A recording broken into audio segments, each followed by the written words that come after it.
Okay. It was Okay. All right, cool. So now it's recording. Okay, so what did you say? Logic and reason. Yeah. Now, if you take the mind is a mechanism that survives and runs off logic and reason, you know. And so, because things need to be explainable. And so the mind, obviously, like in this period of time, the period we're going through at this time can get the mind very busy, can have a lot of busyness in the mind, because the mind follows what the being does, right? The being is not the mind, and the being's not logic, and the being's not reason. The being doesn't need logic or reason in order to exist and to act. Action is too slow for logic and reason. Okay. So the thing, how much? 43%. Okay, great. So the thing is that, and a problem is force counter force, intelligence counter intelligence, as we are. That's what we're going through in life now, is intelligence counter intelligence, because there's this intelligence war going on. Yeah, it's lies and it's weird stuff, but it's kind of like people.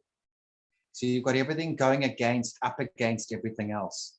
And what that does is it creates a ridge. If something, like you see on the planet Earth, that two land masses are kind of pushing against each other, they tend to go upwards like that. Yeah. Because of the pressure, goes up. And so the thing is that, just turn my internet off. Turn off your Okay, fine. So the thing, there's just something on my cell phone that I need, that I have on here that I want to do. So the thing is that you've got to first off, don't solve anything. Don't solve stuff.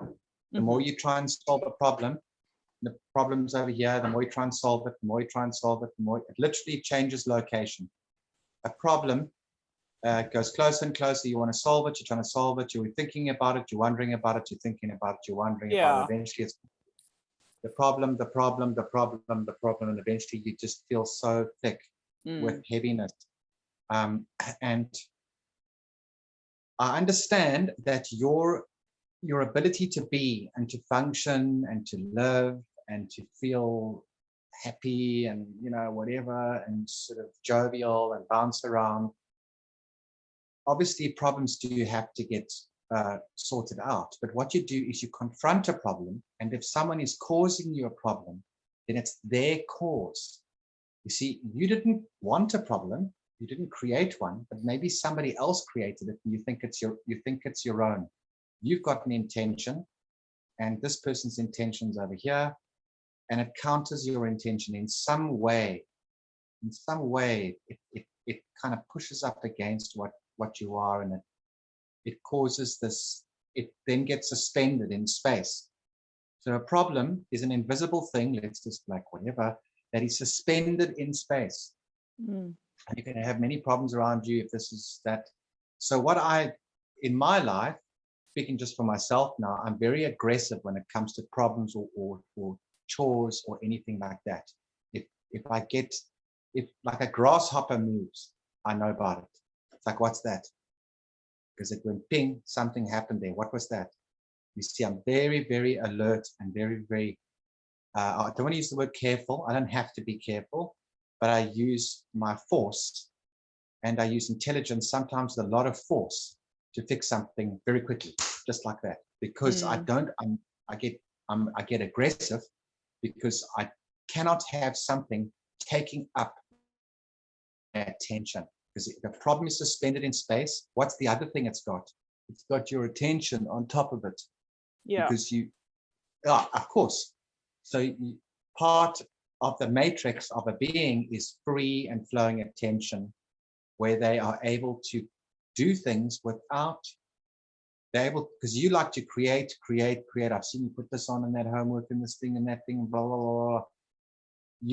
You should be free to create without having your attentions someone else, like your ex, or it could be, I'm just giving you an example, or it could be someone in your environment, or a relative or a friend or someone that you know, some person, and that includes people that that are not in the physical universe, of course, because they're taking your attention up, they're taking up your power, your ability to. Jesus, no kidding. Yeah, so the fuel meter in a car, you know, the less and less fuel you have, the more and more and more your attention goes on to it, because it might just be finished now. And then it's a little bit, and your attention goes moving towards it. So the same works with the more and more problems or type of things that are not resolved or unresolved or whatever, you know, like still in motion, Yeah. Your attention's still on what he thought, what I thought, what I said, what he said, what was, you know, this or whatever. So you have to have a clear space. You cannot have anyone taking up your assets. Space is an asset. Yeah. And it's the space that you have that belongs to you, not given to you by the physical universe. So that it's your space, your time, your the world is a you know, the physical, the planet we live on or whatever, is just a place where action can happen. It's just a place where something, because life, really, what is life? If my hand was still forever, it would not be. Life really, as a simplicity, is motion. As soon as it starts moving, it's alive. Yeah. So life is something, it moves. If something doesn't move, it's not alive. Take a microscope, look at a cell, and it's going, and the other one's going, okay, well, it's alive. There's movement. So life is motion.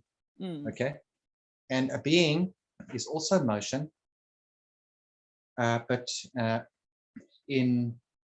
using thought and other things, and itself is in motion or can be in motion or create motion or, you know, whatever. It's the same sort of very same type of thing. It's that on this planet, everything moves very slowly. One day. God, don't we know? Don't we know? Right. So what the Kabbalah created is, I told they created the environment. What is the environment? It's monotony. You're living in a very monotonous, strenuous, your bills, your taxes, you know, all that money, the monetary stuff, whatever, obviously that's. So what does Kabbalah specializes in something called the present time, a problem that persists in this. Kabbalah put persistences there. They make things persist. They make your problems persist. They make your, you know, the bill paying and all these things are persisting. Where do they persist in? They persist in present time, not in the past. Oh, I had that. No. They inflation or buying new tires for your car or all these expenses and inflation and things like you got to go to the dentist, get teeth fixed, then it's more money. And it's obviously money is what the Kabbalah means. People are constantly very tense because got money issues, or they're tense because they can't solve people. You know, people are giving them problems, or they've got stress to feed the family, or whatever. They have all these stresses, and it builds up, and they think they can cope with it. They think they can cope with life. Then they realize that life can overwhelm them. So the one part I want to talk about is that if you create something, if you create children or create a marriage or create something, it's the being that's creating, not the mind. Mind creates fuck all. Mind creates fuck all. I'm not even halfly interested in minds. Minds are boring. It's not the mind. You just pull the mind away and you just like want to talk to the being. So mind is just perceiving, posing, and resolving problems. It's a machine. The mind comes along with what? Comes along with the physical universe. When you're in the physical universe, you need a mind. Every being has, you know, when you get your lucky packet when you go to the party, every child has to have a lucky packet in there, a whole lot of things and stuff. Well, it's like that because you're in the physical universe and you have to keep track of what you are creating, because you create matter and space and energy. And the mind remembers, I created, we did this and that last Sunday, or I did this and this, you know, then, so the being keeps track of things and has the lucky packet, and it's a mind. If the person has a problem and they might forget what happened, oh, I must recall the last time that guy tricked me and did this and this and this. Okay, then they remember something from the mind. So the mind is a device that assists you if you are playing a role you're playing a role.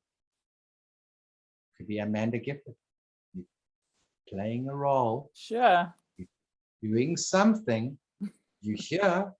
A part of you's here, maybe not all of you, the biggest, the most powerful part, but enough of you is here to run the body and to help where you can, and because you're one of those beings that is here to help.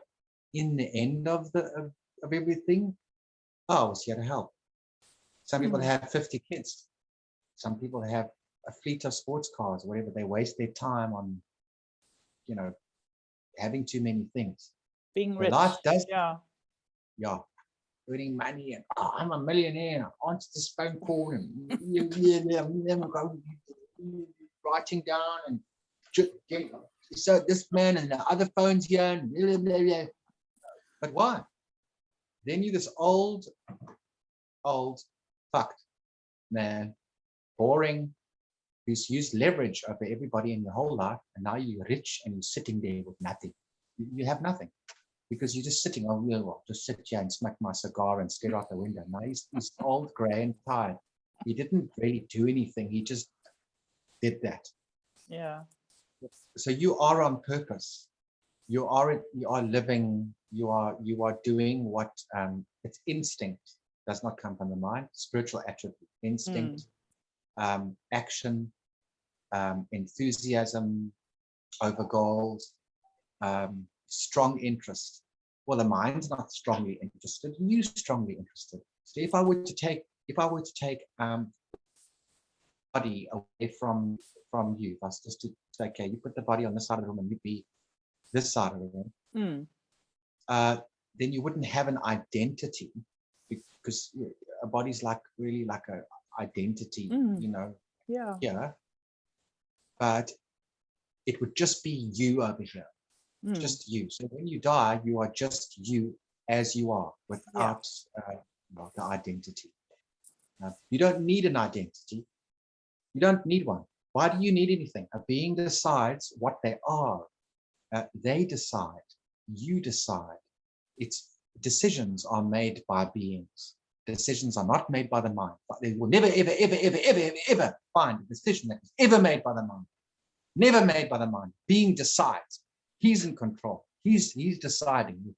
But you get this mental machinery in the mind. It's like a machine. Like that's why some people say they're just like talking heads. And the machinery, the personality is part of the machinery. You have this like, and the being is this sort of is like a kind of a student of the mind, invest in some mental stuff. So you get like an accountant or a banker or whatever. He's all about statistics and news and information. It's all about mental shit. Now, this planet is not supposed to be anything mental. It's not supposed to be mental. It's a spiritual place. Where does it say the mind around here? But yet they saturate us in mental machinery that we always have to think about. We have to think about this and think about that all the time. And thinking is very stressful, and it drains your energy, because thinking takes more energy than acting.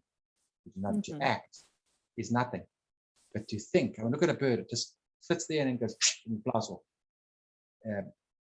Animals in nature just act. They're acting and they're not sitting and thinking and all that. So that's they don't think, they act. So no, they don't think. That's funny. No, they don't.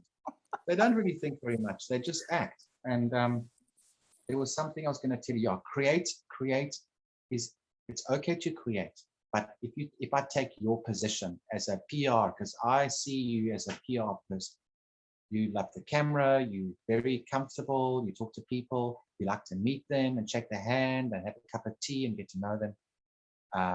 you're very gregarious and sanguine, and you're a good student. I'm a student. I'm nothing more than a student. There's lots I'm still gonna learn. So, student for the rest of my life. Anyone who sits on a couch and says, "I'm going to balance your chakra for you," but you know what, Rob? I don't feel that I'm a PR person. I can do it. It's not my thing, though. I don't feel it's my thing, but I appreciate the compliment. But it's not. I actually don't care.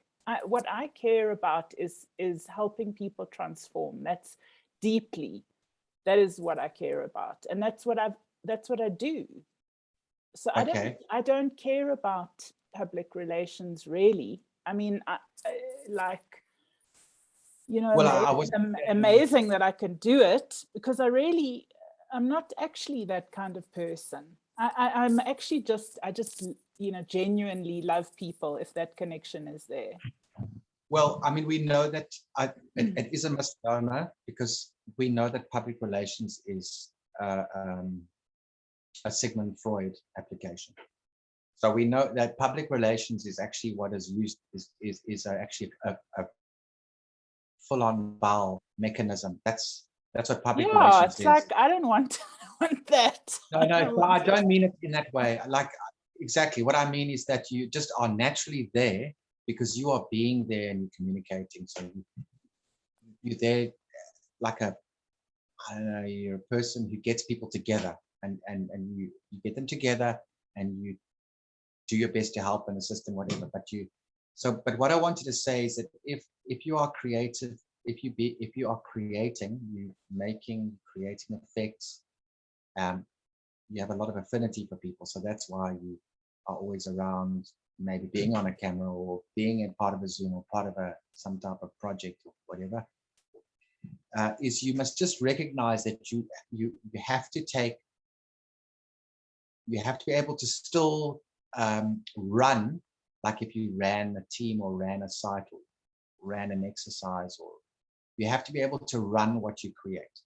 You can't just create, it's gone. Eventually it's like, what's going on? It's like, I don't know, I just did something over here, and then I did something over here, and oh, what did you say? Well, I don't know, I'll get to that at some point. And then over here you keep creating all the time without being able to possibly run all that you create. It's and it's only so being creative is wonderful, but if you have too much going on at once, all the time, in present time, all the stuff, all going on like this, it's a lot to keep track of. And then one says, well, where am I going? Where am I going to? Where am I going? Am I going, if I did that and this and this and this, where would I, because I'm going over there, but then I'm also going over, you might say, well, I'm going east and west and north and south at the same time. You know what I mean? You might lose, like some people create a relationship, they have sex, they do their stuff with a guy, no, it's gonna go long. Eventually this guy's quite boring. And then they're like stuck. They're stuck in something they created that is difficult to manage. They created something, whatever. Or they had like kids. And kids, get married and have children. And then they get married, and then they're cooking for the husband. Then they one child, they're cooking for the child. Then they have another child, and then they're cooking for that child and cleaning for that child and now they're looking after 4 people, not 1, 4, because looking after themselves plus 3 others. So this person got from, I want to get married and have kids, looking after 4 people. That's a lot of people, 4 people. And 2 of them are very young and needy and have to have clothes, get taken to school, and eventually then they get 2 dogs because the kids want the dogs and the hamster. Oh my God. Eventually. Oh no, it's hard work. It's enough for this. Quite difficult. Very hard. And then their mothers gets old, and then they have to help mother, and the father's like, well, I got to work and bring the bacon in. And she's like, well, where's my life? It's crazy. So it's true. Yeah, it's true. Swallowed up. Yeah. It becomes a bit It's like, fucking hell. I don't know what other word to use. We South Africans, we swear because we come from a hectic place. I don't know. I'm not like, whatever. So you gotta, the best thing to do ever is to get results for what you are doing. Like let's use the constellation thing, and you get results. And people realize, wow, I feel better before, after, great. See, now you've got a result, so you can repeat that because you know but Rob, I do have that. I mean, I don't know if it's just that you are looking at me at the end of the year in this exhausted period, completely fucked, basically from trying to run, off no money and give the entire year. But, actually, I've worked with people for 20 years with incredible results. Good. Incredible results. I've actually got, I've got a deep knowing about what I do and can do. You know what I mean? Yes. I might be in this place at the moment where I'm like, okay, I'm tired. I still have exuberance and love and stuff like that. And I'm excited to be meeting you. And I want to kind of, it's like the beginning of a new chapter kind of thing. Okay.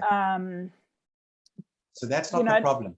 And all those things that you've been talking about, like too many directions and like not really achieving anything in any direction. Okay, no. Well, it's fine because you're happy with yourself. You're happy with the results. So I'm gonna, I've got my assessment list here. So now, okay, you're happy with that. Okay, magic. So that's not taking up any of your attention, is it? Okay, cool. So what area or what do you find takes up most of your attention in that case? If you're all good with, you've got 20 years of counseling and amazing results and working with people. So we don't have to worry about that. That's easy. So what's not easy? Where is it sticking? So my health. Your health, okay. And these psychic attacks, you could call them, so it's like I'm in this sort of like trying to unburden myself from the cause of these things, like what is causing it? Trying to unburden yourself from the cause of yourself, yeah. From the cause of these attacks that I'm going through and the health issues. That's really the most urgent thing for me at the moment. Okay. Let's just have a look at the cause. Are you saying to me that you know what the cause is? No, I don't. Okay, you don't know what the cause is. I don't know exactly. I think. Okay. Is there? I have another question. Yeah. Well, you said you think. Sorry, no. Carry on. You said you think, and then you tied up your hair. I think that.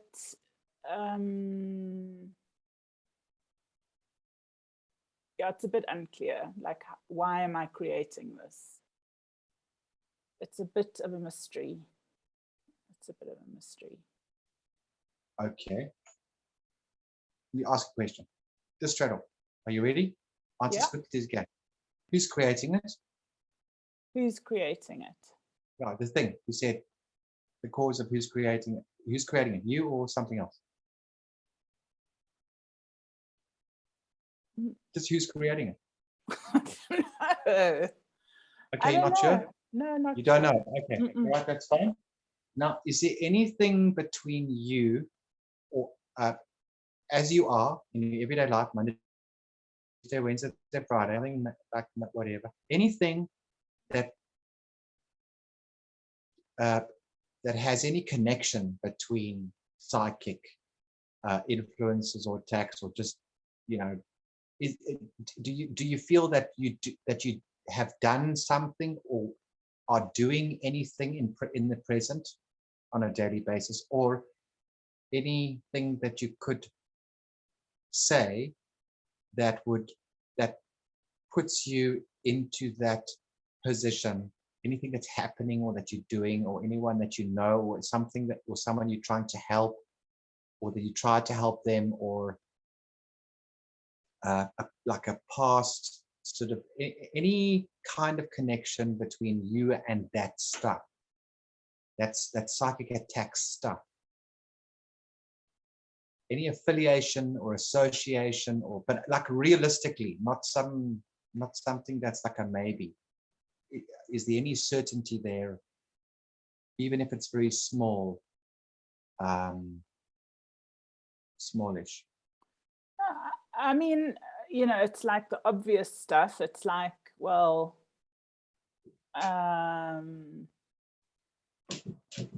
only for you, not for anybody else, not for anyone else in the whole universe, just for you only. Just for Amanda, is there something maybe for you that could? I don't know. I mean, if I have to look at like emotional patterning, then I think there's something in me that kind of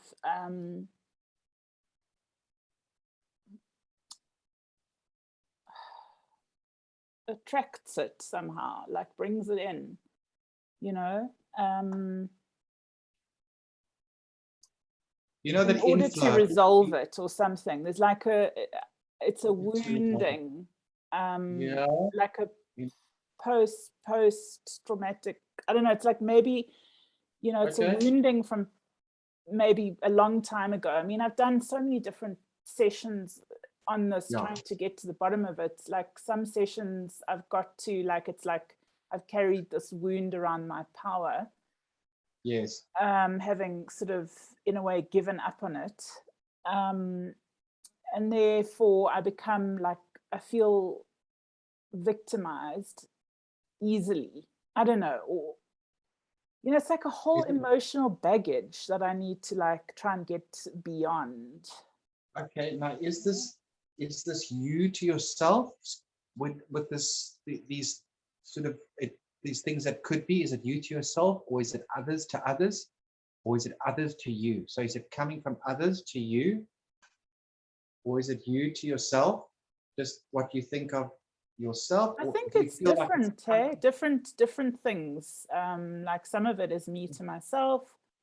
Okay. But I mean,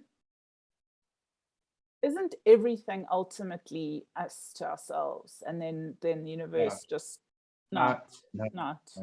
You get others to you. You get if you are trying to help other people and take on their burdens of, if you were in a agreement to helping everybody all the time, and if you're in agreement to that, you see, what is agreement? I'll tell you what agreement is. Agreement is inflow. Agreement, if you agree with something, it comes in. If you disagree with it, it's a disagreement is outflow. Yeah, so why am I agreeing to these things? People are in the street around the world, hundreds of millions of them are in the street because they refuse to agree. It's disagreement. So they are outflowing. They flow out into the street because they are in disagreement. It's an outflow action. Whereas the people who are sitting at home, just give me a jab. Now they sit at home on the couch watching TV. They're like, oh yeah, that guy's going to watch a Spider-Man movie whilst the world is falling apart. That's inflow. They've taken the cure. They've taken the advice. They've taken the doctor's fake information. They listen to CNN and absorb it into their mind. They sit on the couch. It's inflow. But the people who are angry are running out in the street. It's outflow. So agreement is inflow and disagreement is outflow. So if you are in disagreement, it's an outflow. So are you trying to help too many people? Are you trying to help too many people all the time, every time, all day, every day? You're just trying to help like crazy. I mean, I don't know, because, you know, I mean, I don't know how to answer that. Well, are you? It's only yes or no. Yes or no. No. Yes or no? No. Huh? No. No. Everybody. You know, so trying to help everybody all the time. Help everybody, help the whole universe. Huh? No. No. Okay. Because if you're sharing your affinity with other people, right? I mean, you've got a lot of affinity. So you're someone who puts a lot of affinity to, towards other people. And I mean, you must be talking to lots and lots and lots of different people all the time because you're unique. And what makes you different from other people? Do you know? You know what makes you different? What? What makes you different from Joel or the friend you went to and visited Nelspruit, or all the people on CC group, or all the people on Ultraviolet, or all the people on Connecting Consciousness, and all the people on some other group you've got, plus the other group, plus whatever? What makes you different to all of them? Well, I mean, everyone's different. Each person is different. So I've got my own just unique resonance. It's me. Okay. Right? Fine. Okay. But tell me something about you that makes you that is unique from your own observation, what you've seen, what you can see from yourself that makes you unique compared. It's not a comparison, not actually, but just that of course you're similar to a lot of them, of course, naturally, but you might like you might like drinking, red wine like several other people, or you might like coffee like thousands of people or millions of people. Those are very obvious similarities, but they're things that make you unique, that you only know, that as because you.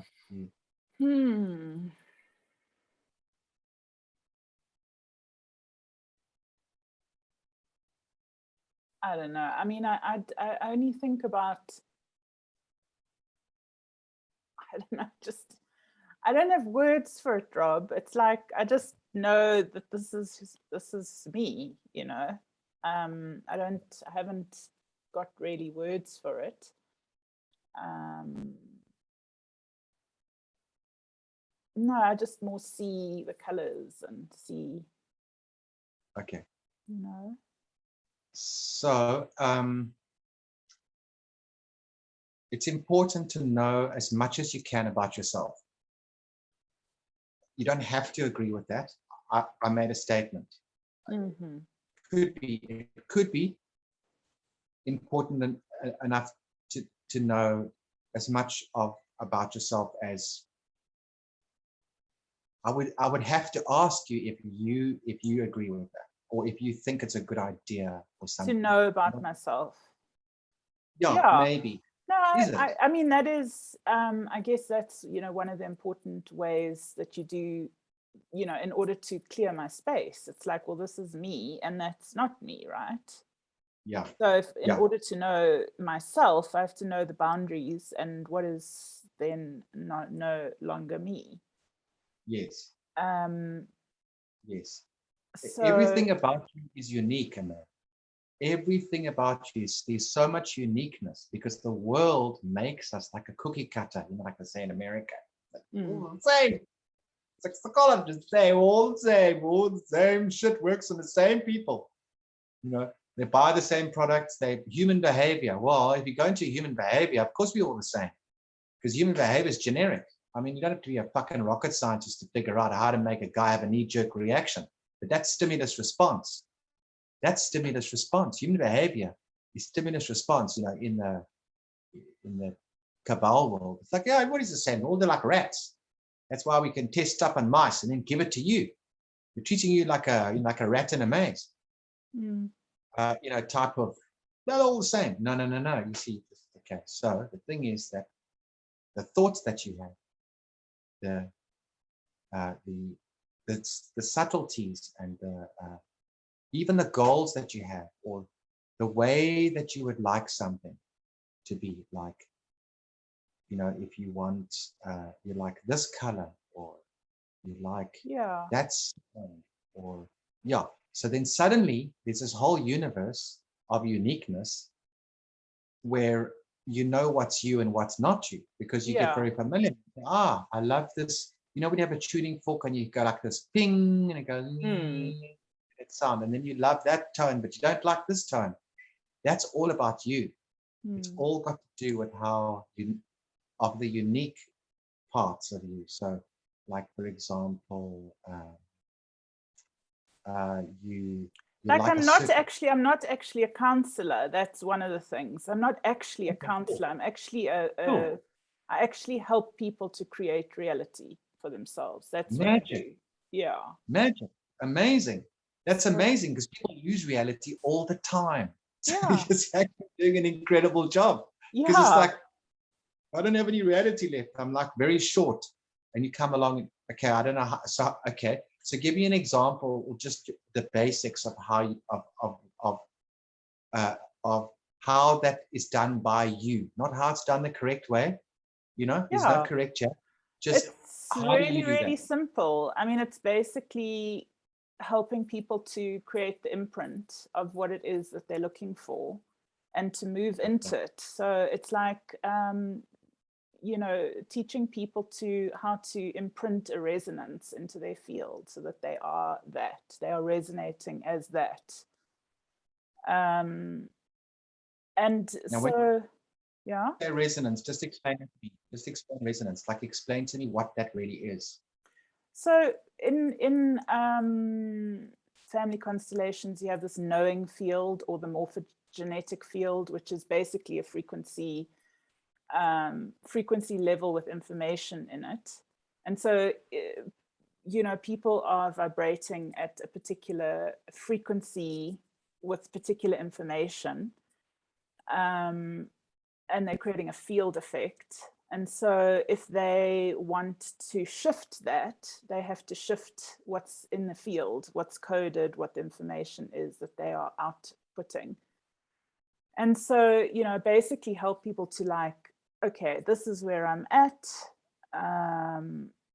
you know, this is where I want to be, and then sort of move them there, help them to move there, and to learn how to hold that field for themselves.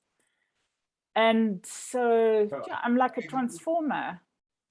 Okay, sorry, I just wanted to say, so what you're saying is that you help them hold their space?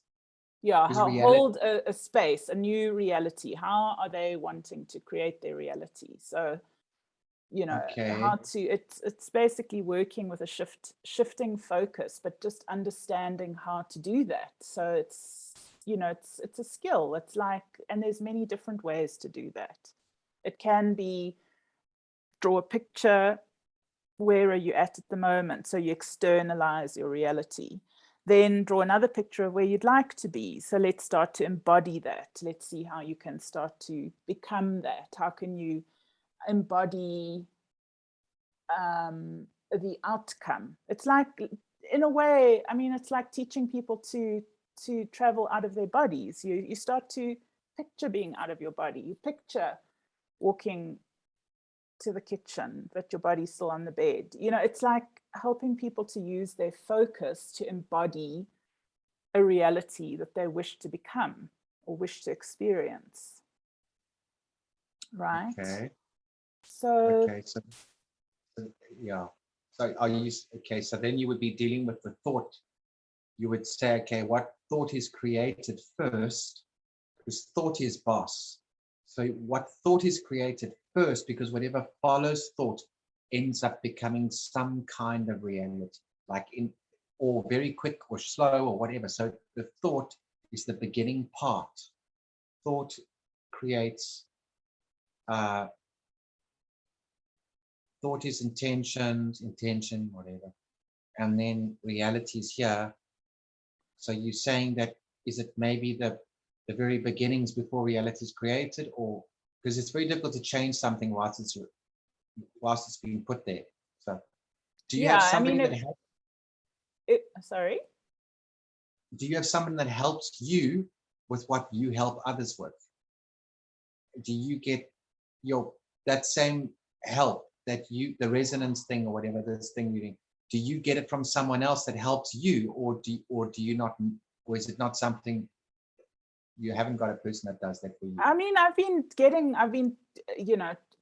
a lot of help, but I haven't been, I mean, I've had a really, really shit 2 years, I've like had a dark night kind of type 2 years. So even though I've had a lot of help, it might have not been quite enough to sort of pick myself up and get myself, back into my own power properly, in my own happy resonant state.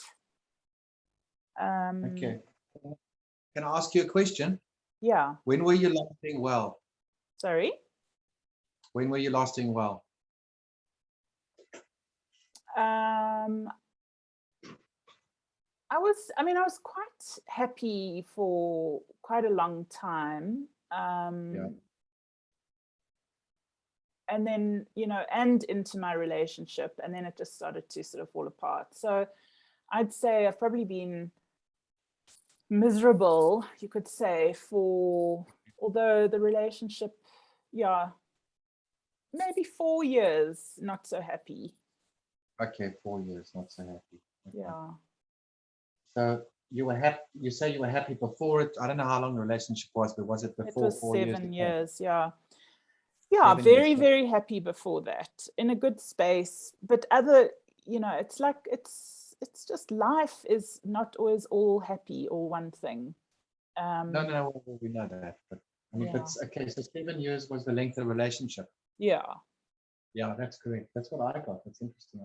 I took a look. I took a quick guess on it. I said, well, what about 7 years? And then you said 7 years. That's really cool. I should have said it beforehand. Okay, so the thing is, do you feel, I don't want to use the word feel, because let's use the word know. Get feel. Feel this, feel that. Is there anything that, like there was an effect on you because of relationship, and your life changed quite a lot? Because 7 years is quite a long time to be with a person, like you would change also, you're not as young as you were 7 years ago, and time invested. How it goes, the usual thing. Do you feel, no, not feel, do you know that there was an effect on you that was undesirable in any way, shape or form? I mean, basically, I yes. stayed in I stayed in a relationship where I wasn't wanted for 7 years. Magic. Thank you for telling me. Okay. Good. I'm so glad you told me that. Yay. Okay. So now what does that do to a being? Do you know how it's like terrible self-abuse. Terrible. It's terrible because but there's more to it, because to be, like just a very, very, very basic function, millions, it applies to the masses, it applies to the individual. It's the same for everyone. If I don't give you space in which to be in, there isn't very much space for you to kind of fit in there, then you're always like trying to find a way yourself. To get in there, because I feel like I kind of should be gone, but I'm still trying to it's a very difficult thing. It can affect your sense of no, it wasn't good for my self-esteem at all. Not at all. And that also sort of caves in your affinity for the physical. Okay, well, I want to say that, but okay, so fine, we'll just leave it at that. So I know what are you trying to say, basically, like preserving my boundaries. It's like not, I don't know if that's what you're trying to say, but. Well, the one thing I know is that if I don't give you the space to be in, if you're not safe to just speak your mind and say whatever, there are a lot of beings that are below the level. They are below. It's obvious that you even if he wasn't the right guy, let's just say, okay, in the beginning, I thought, well, I'll give it a try. We'll share a hamburger and see what happens. That type of thing. Let's just see as we go along. You do get people that are not at your. So you're quite a cheerful person, right? You cheerful, okay? Mm-hmm. Like thumbs up for that. You're an interested person, so you're interested, but you also can be strongly interested, right? Strongly interested. Is that a yes for that? Yeah. Okay, all right. You can be enthusiastic. Yeah. Enthusiasm about something, like, hey, this is exciting. Very. Yeah, that's you. Yeah. The enthusiasm, that's pretty high. Yeah. Okay, and that happens a lot because I know I can check you out. And then every now and again you get exhilarated about things where you actually become quite goofy.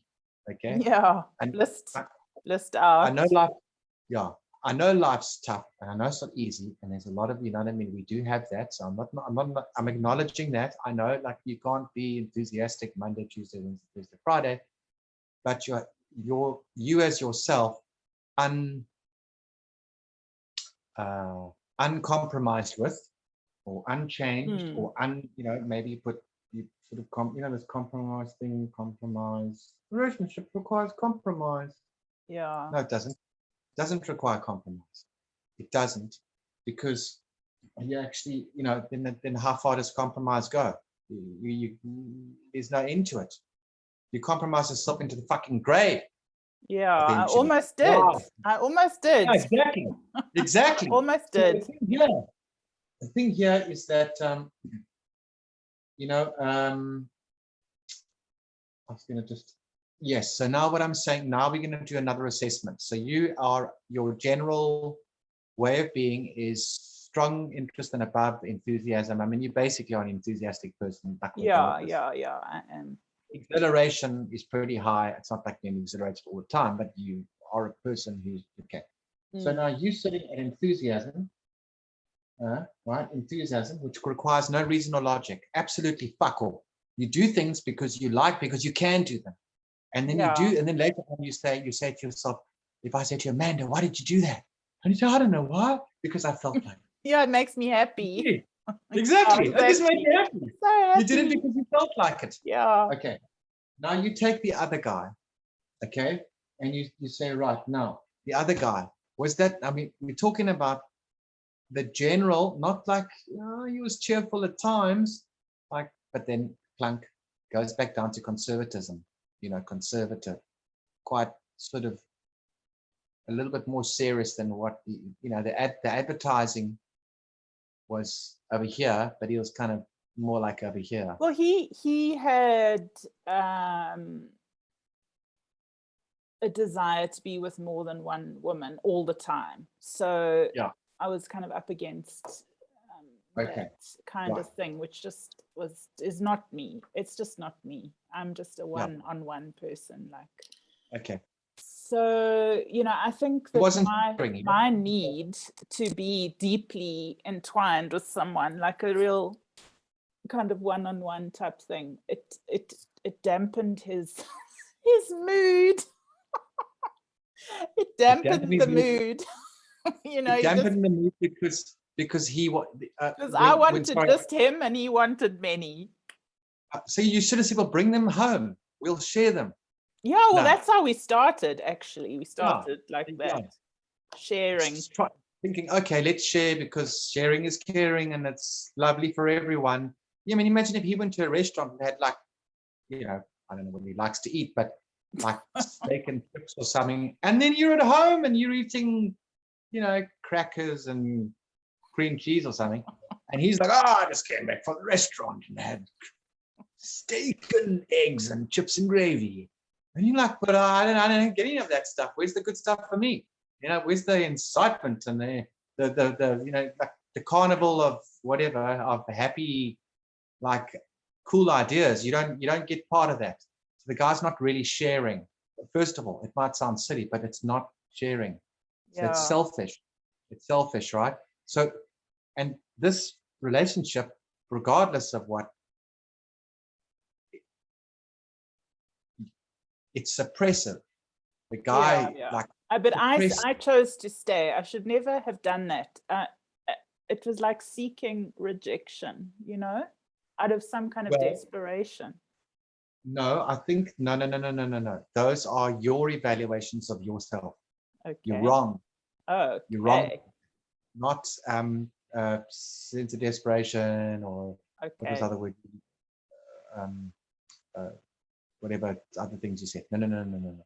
You see, you can think that forever, but it will never resolve if you know what I Okay. mean. If you Mhm. no, some beings do things because they want to learn about something. Sometimes they learn about something. They're still learning, sort of what's going on. They're not quite sure, so they will learn. They'll play a game, and then later on they'll leave that game because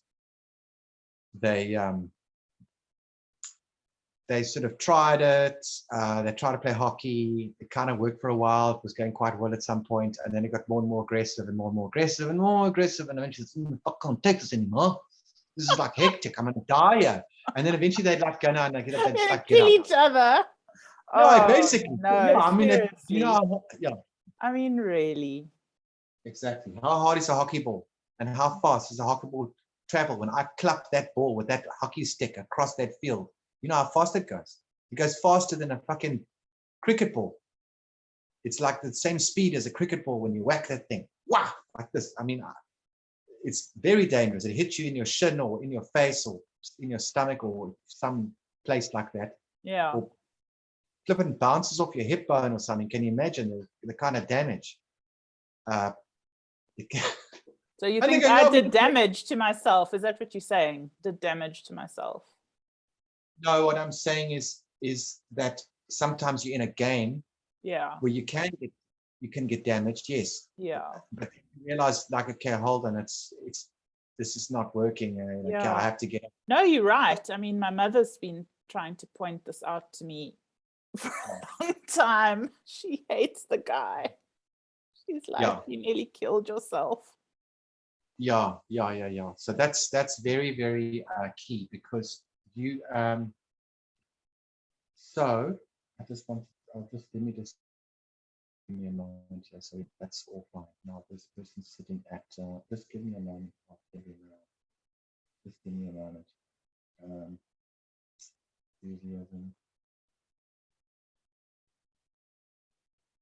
You always have to be amicable when I speak about even him because I want to get him. I don't want to get my ideas of him.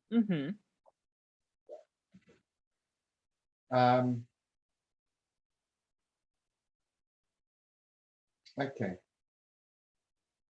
It seems like the person is antagonistic. It seems that way sometimes. It can be antagonistic or it can evaluate you or be antagonistic. The person's actually covert. The person's actually covert, but the person pretends, when it's like being covertly kind of hostile. Absolutely. But the person actually is covertly, which means they're hiding it, sort of covertly hostile. I know. It became clearer and clearer. It just took 7 years to see it really clearly. Because there's lots of things a person, maybe they're conservative. Or no, maybe they're just antagonistic sometimes. Or maybe they're just in a bad mood sometimes. Oh, no. Well, sometimes he has a bad day. No, it's not true. It's a lie.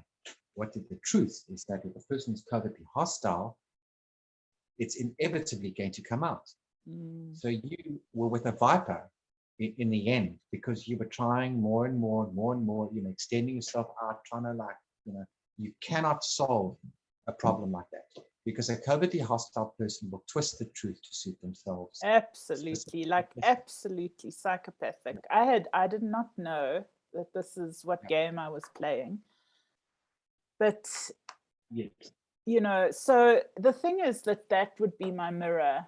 There's a part of me that would twist myself in the opposite direction. Yes, I can see that. So that's Oh, it's a blind spot, and it's a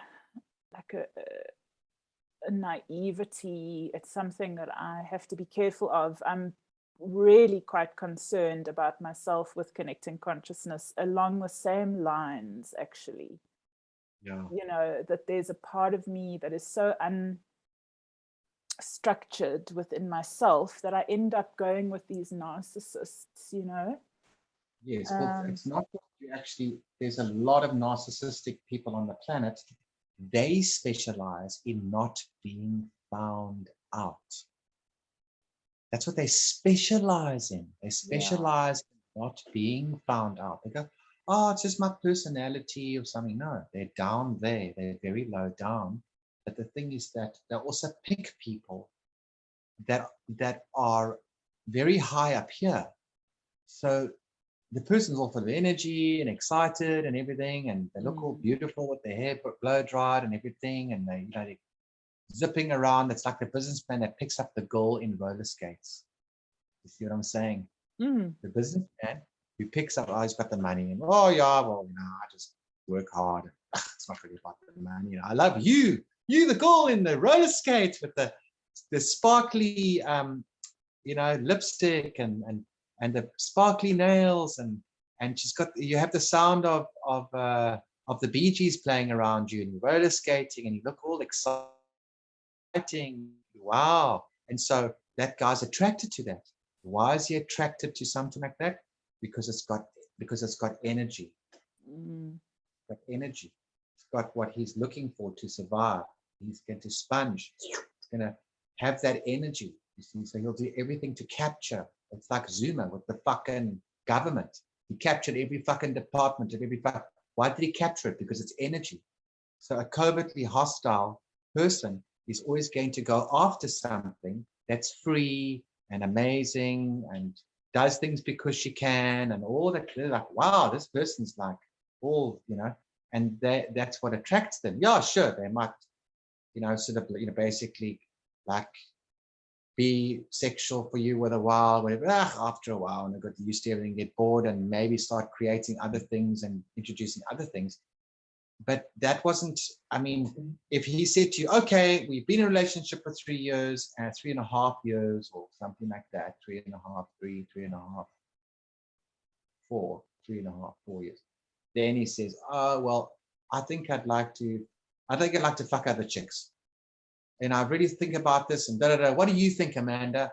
And then he says, well, you know, I'm not so sure, and it could be a good idea or a bad idea. It depends on who they are and where they're from, or I like other guys too. So if you're going to have a chick, then I will have a guy, and then, well, it depends on who the guy is, and it depends on, if he's decent, and you know, you have to, like, people don't talk, like they think they cannot talk, you know, like, so you now suddenly it's quiet. So he stays covert or something in the end. But Rob, I want to ask you this, because surely, you know, I see this pattern, like I'm just saying, it's repeating in me. It's this thing of longing to be seen properly somehow, like to the point at which I have to like over give because I don't feel, you know, it's like, I don't know, it's, you know, I don't know why I don't feel that I get seen, or I struggle to show myself properly. I don't know, because, you know, even with you, I feel like does this guy see me? Like, can he see me? You know, like, why?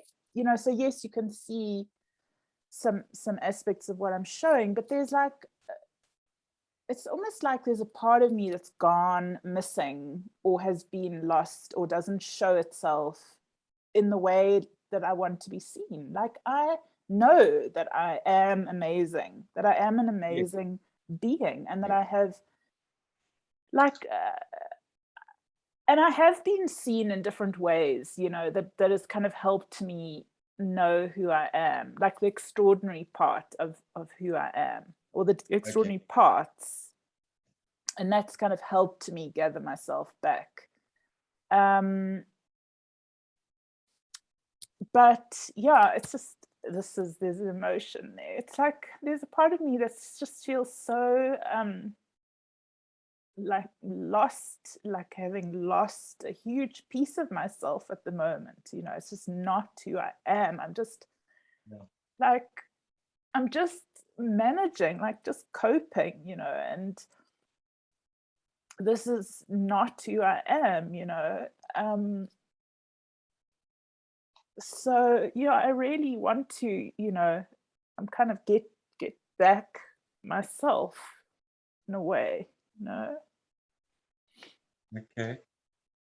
All right. So did something happen that shouldn't have happened? Just a straight question. Did something happen that shouldn't have happened? It can be yes or no, just straight. I don't know. You don't know. Okay. Did Well, I something? mean, yeah, I mean, the relationship, you know, it happened. It was, you know, maybe it wasn't the greatest. You know, I think I Okay. put myself in the ditch, basically. And then I, you know, after 7 years of being undermined in a relationship, I think I'd probably, by the end of it, I really had opened myself up for, you know, probably without realizing it, for further psychological abuse. So whether it was the psychic attacks, you know, I had a heavy other reptilian, like just about take over my body. Okay. You know, so it's like been a series of sort of woundings. That's kind of, you know, like trying to play out and resolve the wounding, and that's all I can really understand, you know. Maybe lifetimes of giving my power away and trying to get it back in this lifetime, something like that. Well, it's not like it's rare that it's that it's ever really the first time. You know what I mean? If you can take the way that things end up happening. I'm trying to see if I can. Shucks, bloody. Oh, I see. Okay, hold on. I'm just gonna get something here on my phone because I've kept some data for this time on my phone. Let me just type in here. Sorry about this. I was in a hurry. Okay, here we go. So, okay, here it is. Find it. Because I can do these brackets on you. I have them, and I can run those on you. You know, if you can give me time, then we can go through this together, and we can just do. It's just an application, so we don't have to. You know, we at the moment we're doing a kind of a two-way. You know, talking about something, but we can just sort of run through them, and there's lots of them, and then you can just run that. So that way, what you're doing is just going straight to the place where you are, and then you're retrieving information and giving it to me. And whatever happens, happens. It doesn't matter. It doesn't matter what happens with the emotion. It doesn't matter. You just get it. You don't, you know, you just go. So that'll help.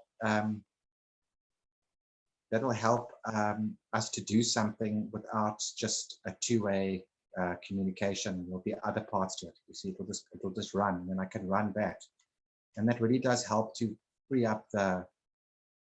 I've just got, yeah, I'm not exactly prepared for it this evening because I have to.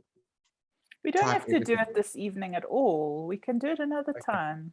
It's fine.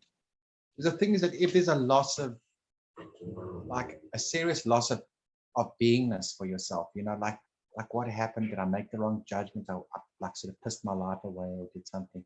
Sometimes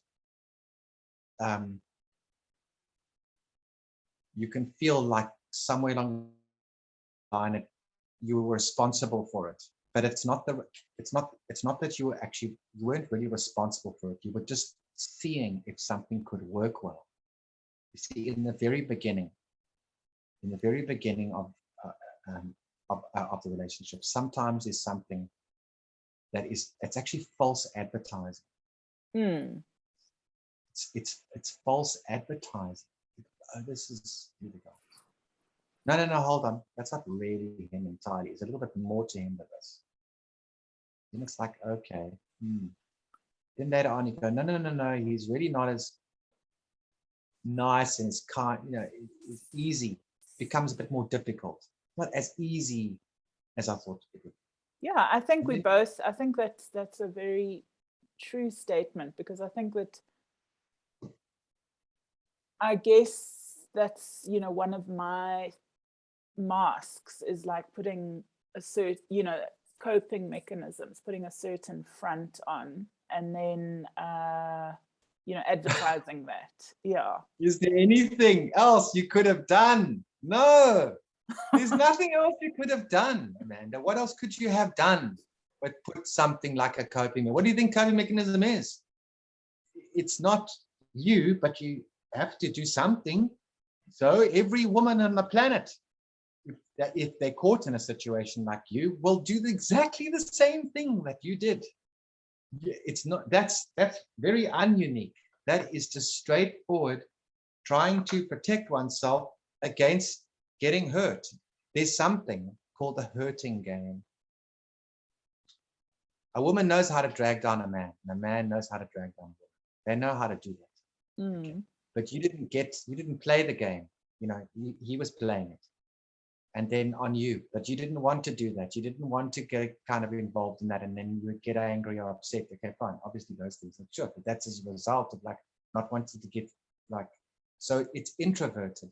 It introverted you. When you become introverted on whether you thought the right thoughts, whether you said the right thing, whether you did the right thing. Sure. I gave up a lot of things. I gave up everything and lost myself entirely. Of course. So would I. It's happened to me. It's not, I'm not immune from that shit.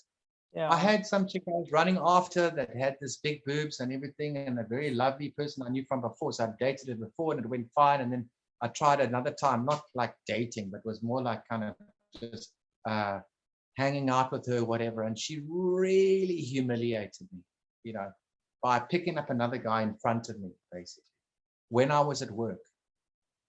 So now I was working, okay, and she picked up allowed another guy to pick her up in front of me when I was working. So I could not do anything. Oh no. And because she had drunken so much fucking red wine, she was so wind up. She was on her second bottle, almost at the end of her second bottle. So because she liked, and then this guy that also went to my school happened to be the guy who was picking her up in front of her. You see what I'm saying?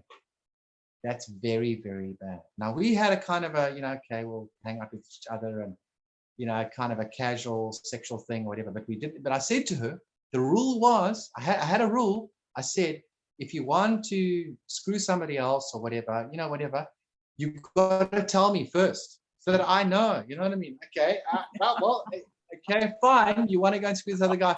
That's fine. Just let me know that, okay, fine. Then I can sort of just know, okay. And then just short notice is okay. But there was no short notice. She broke the rule completely. She picked him up in front of me when she came to visit me at work at that time. Oh, no, man. So I mean, I was the waiter serving her, and she was sitting with her laptop and working. Oh, my God. Fucking waiter. And then the guy was at another table. Oh, and he bought her a drink. And I served it to her. And then he came up and said, hey. Oh, no. Hey. And sat there and had wine. And then was drinking with her. And I was serving them the whole time. You're fucking kidding me. I fucking kid you not. Can you fucking believe that? No. And then she said to me, after she had had so many glasses, she said, I'm going to go home and fuck this guy. And she took him there and drove up the road. And all of the other staff saw it happen in front of my face. Oh, my God. Yeah. And she used to come visit me all the time. So it was like, hey, man, because after the shift, I'd go home with her, right? You know what I mean? Type thing. Like, because we knew each other for years. You know what I mean? It wasn't no. How bad is that? Oh God, horrible. Humiliated me. Oh. I've never been humiliated like that before. Oh. Like, like in your face. So the thing is, and then still went out with him, like sort of screwed him for like about 6 months or whatever, 7, 8 months. Got bored of him eventually, and then he just fucked off. You know what I mean? And he had the Mercedes Benz and everything. But it's just to show. It's just he didn't really have money. Money. He wasn't a money guy, but he had like the Mercedes Benz, and he was an analyst or whatever. So he was making like, I don't know what, 20 grand a month or something. You know what I mean? 30 grand a month, but not like a guy with a Learjet or anything. And then my other girlfriend, there was this guy that actually, he was a wealthy old man, and he was like a sugar daddy type guy. And this is the one much before that. And what this guy did was he loved spending money because he earned money in pounds. So he was a millionaire in pounds. And he used to work for a chartered accountancy company.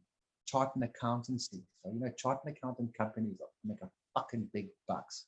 And he was from the UK. He was part of one of these big franchise, like I think it was. There's 4 major ones, and he was one of the 4 major audit firms in the world, and he worked for one of them, but in London, and he was a director. So he was shit rich, like really wealthy. And he bought her. He was like 65 or something. She was like 30, 31 or 32 or something.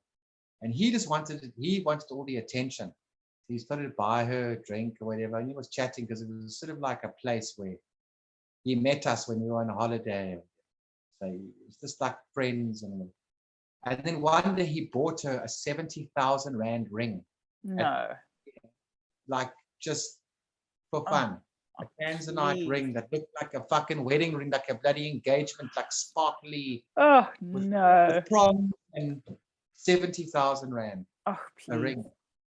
And I'm like, I felt like a flipping, like a hole in it, I felt like no. But he also humiliated me again. And the thing is that it's inevitable somewhere along the line that you get humiliated.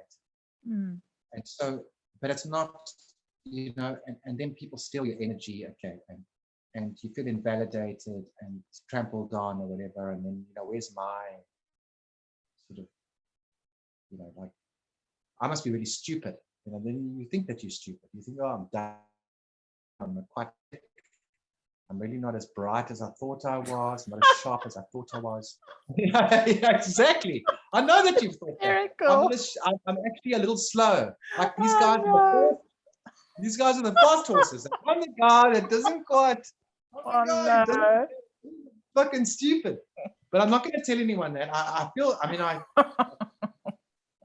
And you're upset. You know what I mean? But it's true because but then what happens is you realize that the condition of the world is, well, the world, if you want to call it the world, like just sort of modern world, has always had a huge amount of trouble with these kinds of people. And they 25%. You have like Kwan and Saban saying, oh, no, man, it's just a couple of crazy people. No, it's not. They're like 25% of the population. So you've got 1/4 of a chance of bumping into one of these fuckers. 1/4 of a chance. And that's why they're involved in banking and in the civilized world, like maybe not in, you don't, but it's like a 1/4 chance that you'll bump into a guy like that. And then you actually suffer the consequences of it, but they hide it. Obviously, it's very well hidden. False advertising. You go in there, it's sort of like a relationship. Yeah. So it happens to a lot of people. There's someone I'm helping at the moment whose husband is sleeping with like 3 girls at a time, who hasn't slept with her for 10 years or something, or 7 years or something. And actually is married and has been with him for 20 years, and he stopped having sex with her like 7 years ago because he said, he needs testosterone injections or whatever. But meanwhile, he's been fucking every other chick away from her, and like radical stuff, like radical this and that, and drinking, and all these women that he's able to get his hands on and is also kind of using up her money because of the assets that she's got. And I can't tell you more about her specifically, but this guy's in with the family, and then got involved in the business, and then is working for the business, and he's actually using the money. This guy's just, it's unbelievable. They've lost houses and all sorts of shit because of this guy. And he used to snort a lot of coke, so he was a coke head, and then they kind of changed, and she been very devoted, and all this time he's been fucking copious amounts of women. Yeah, that's very common, eh? That's like a really common great thing. Yeah, it's like a very common pattern. Yeah, and they hide things from you because they are covert. Because covert is the opposite; it's hidden. So, if just think about it, if how many people do you know? I mean, if someone always asks you an honest question, like how many people do you think have been fucked over by people like this? Try Western civilization, have been fucked over by covertly hostile bankers and Wall Street wolves and all these people. Yeah. Fuck, their sons have gone to Iraq and got their heads blown off because they thought that they were going to go and help America. Yeah. Do what? Invade some fucking far east country or whatever, and go and defend America, freedom, fucking whatever. No, to the far east. What? So like this one lady was saying on the website, oh, we need to go and invade Australia soon. We need to go send American troops to Australia because Australia is being suppressed, and we always fight for freedom. So we actually have to go and invade Australia because Australia needs to be free.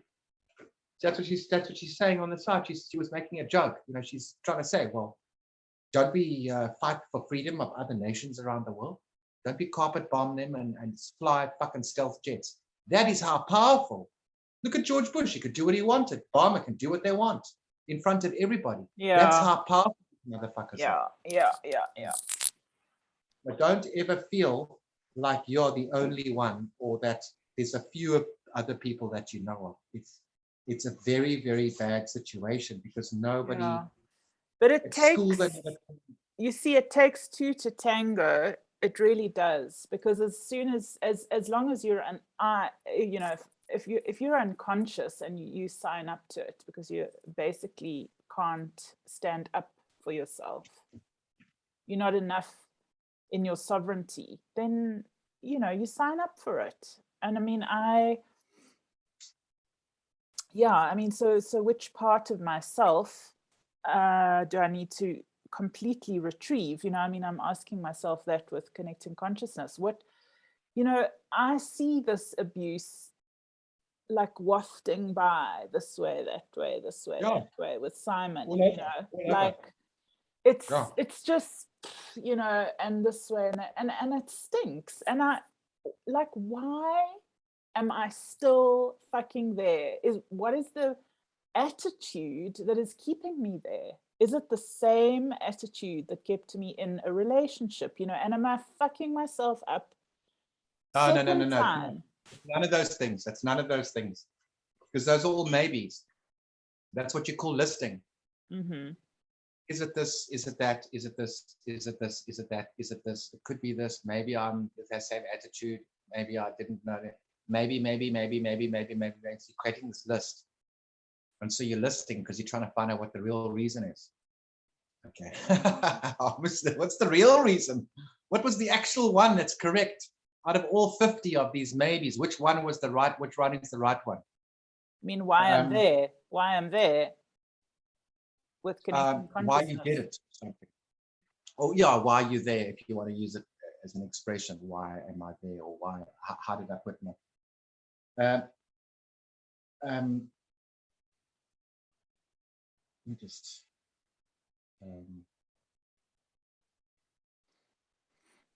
Okay, obviously you have to go back in time 7 years to look at, maybe you just wanted some sex at the time and thought, okay, I just want some sex at the time. And then you thought, well, I'm happy to have casual sex all the time.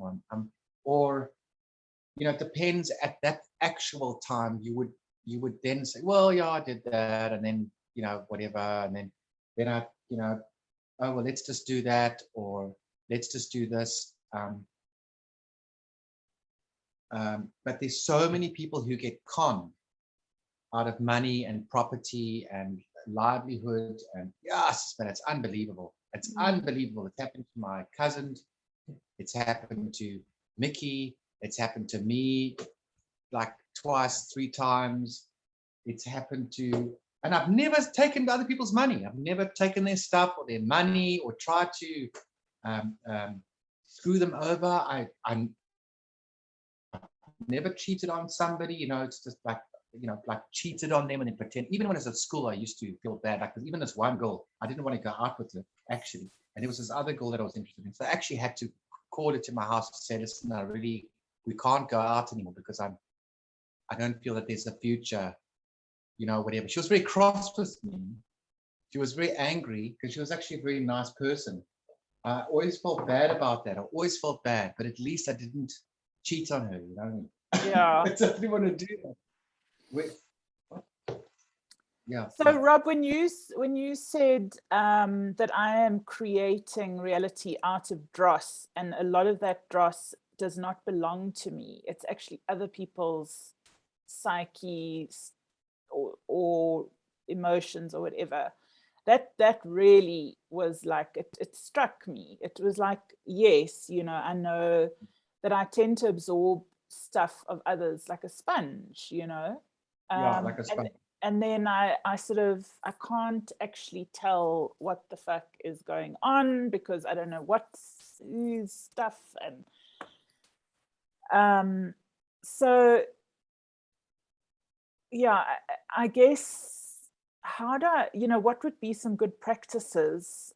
I know what we're doing helps, so sort of like helping me to define myself more clearly, and stuff like that. The best thing you can do is, because you can't give session to everyone. You can't give session to everybody, but you can give people personal one-on-one sessions. If somebody has a specific thing that they want to like just get out of their face, you know, then okay, fine. Then they can get it out of their face if you do one-on-one. But you need some kind of exchange for that, because you can't just help everybody do sessions and sessions forever. You get some people that are like kind of like sort of Mother Teresa type stuff, and it doesn't work because you work and work and work and work and work, and you've got to get ready for them, and it's actually quite a lot of work. It's not just like, yeah, it's a lot of work. Even this is a lot of work. I mean, this is like a lot of work, you know, a lot of time and a lot of energy that you that's right, putting. Exactly. So what you can do is you want them to be able, because you can't take on other people's stuff because you've got your own stuff, and you're going to want to get help with your own stuff or do whatever. You cannot take other people's stuff into your space. You have to come. That's why I thought if we could just take a look and see if we could get the similarities and different things right, then what we could do is we could train people to deliver it on other people or help people, you know, like, you know, with it, and then they could deliver it on somebody else. Like, instead of Diane listening to a whole foggy explanation to somebody, they could just do this thing and maybe we'll get results out of it, and then we could all just help each other. We could all get, you know, then you could pass and say, right, you must train, and then you can help this person do it for free. So you can say, right, I'll do it on this person and this person will do that. And it doesn't cost any money because you get it and they get it and you give it and you receive it, you know, like kind of helping, kind of a co-op, like a co-op type thing, without somebody having to fork out like hundreds of dollars to get help from someone. Because often, like, the one thing that gets mixed up is being is so dynamic. When you're in a relationship, you end up sharing your space with someone else. So there's only like 50%. That's what I say, my other half. you end up sharing the same space, which means that then you can't get out of it because you're stuck in this space. And with Nikki and I how I handle us is what I say. I say the more independent you are, the better it is for me. I want her to be independent. I don't want her to need to make her needy on me or any other kind of cuck. That's all bullshit. The being is a free being. If she wants to have sex with a guy, then she'll tell me about it. Let's say, for example, or it's like there's no must-have. She's not like she has to. And that's a crazy compulsion. But if she wanted to have sex with a guy, and I said, "Oh, okay, that's fine," or whatever, then we'd be fine with it because we agreed on it. And then if I say, "Oh, that wasn't so bad for me," "Oh, that was quite exciting for me," or "quite interesting," and then she was like, "Yeah, it was for me too. It was just for fun." And then it's like, "Okay, let's get on and wash the dishes and mow the fucking lawn and do the laundry and scrub the kitchen floor together, like normal, because that's what we're doing." Yeah. She knows that it's going to be hard for her to find another guy like me, I suppose. I mean, I'm pretty sure of that because I'm quite unique. I mean, compared to most men, because I'm not really a man. You know what I mean? I'm not actually a man. Man, what's man?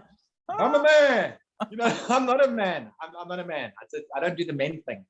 I don't do bars and weird shit like that. But I'm at least excited, enthusiastic, and whatever.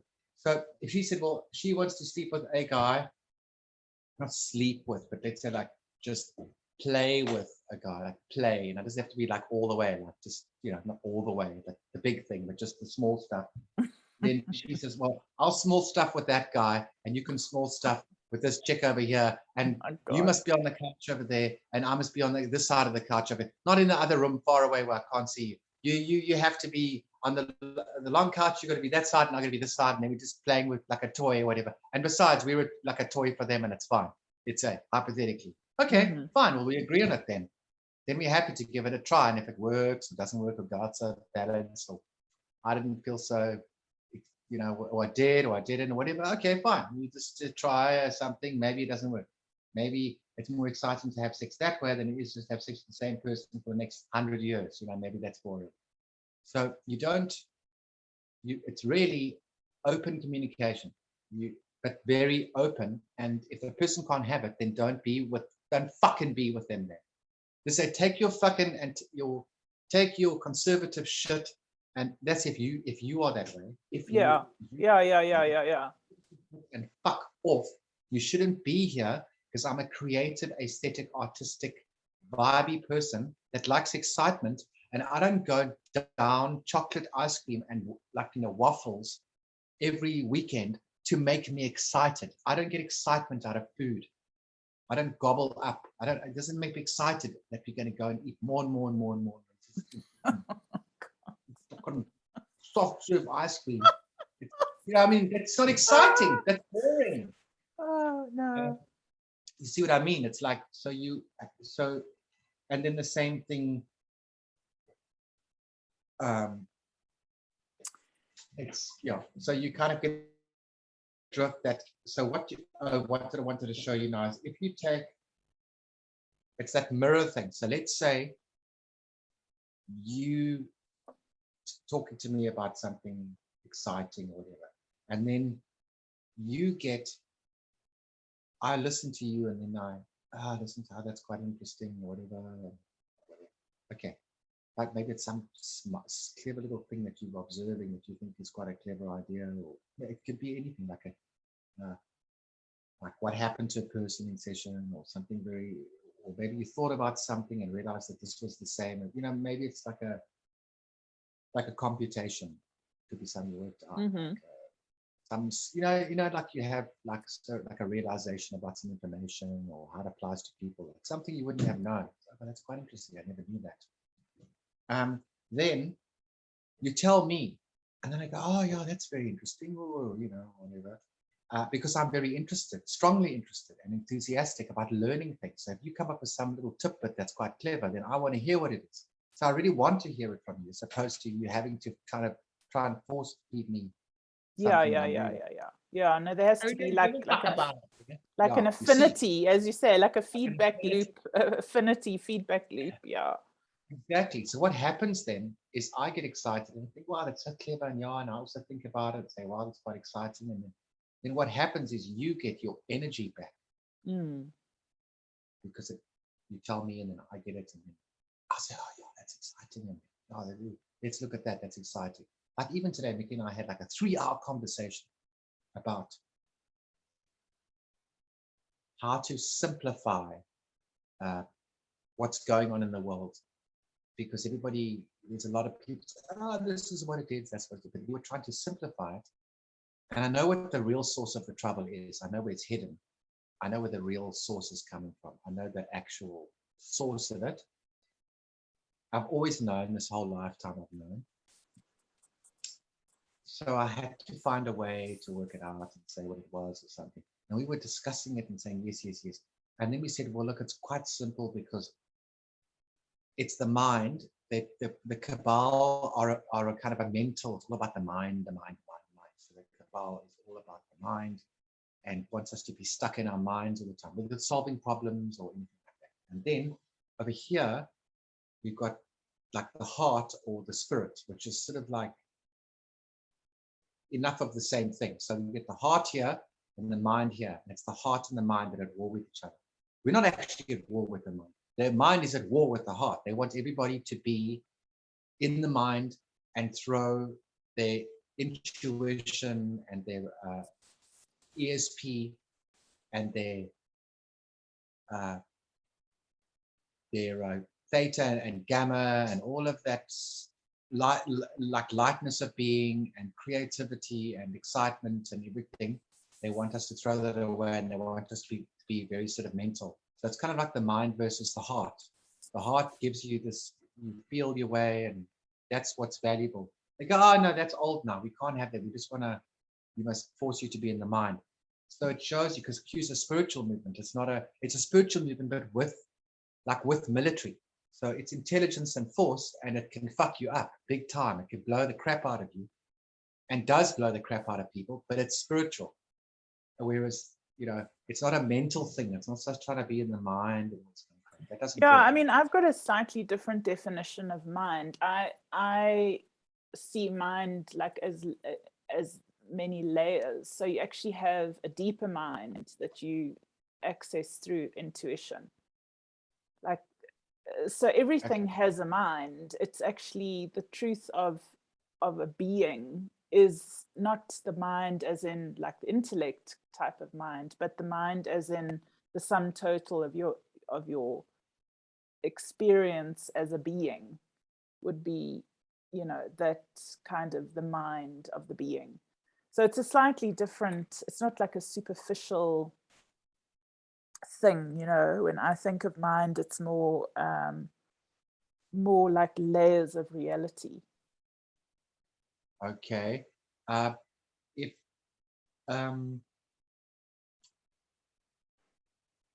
So for me, deeper mind and knowingness are actually the same thing.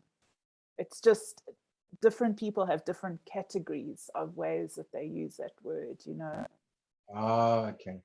So I think that there has to be an alignment, obviously, between the deeper mind and all the other layers. Okay. Yeah, I would. Right. Okay. So.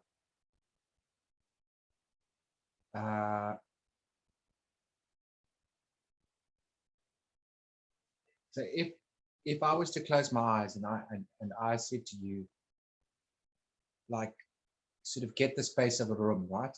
The space of this room, the room that you're in, right? And so what you do is you get the 4 corners of the room, the 8 corners of 1, 2, 3, 4. Got 1 here, and 4 below. So that's 8 points, right? Close your eyes and you make 8 points. You get that? Yeah, I'm going to close my eyes too. We're both going to have our eyes closed. Okay. So get 8 points of the room. You got them?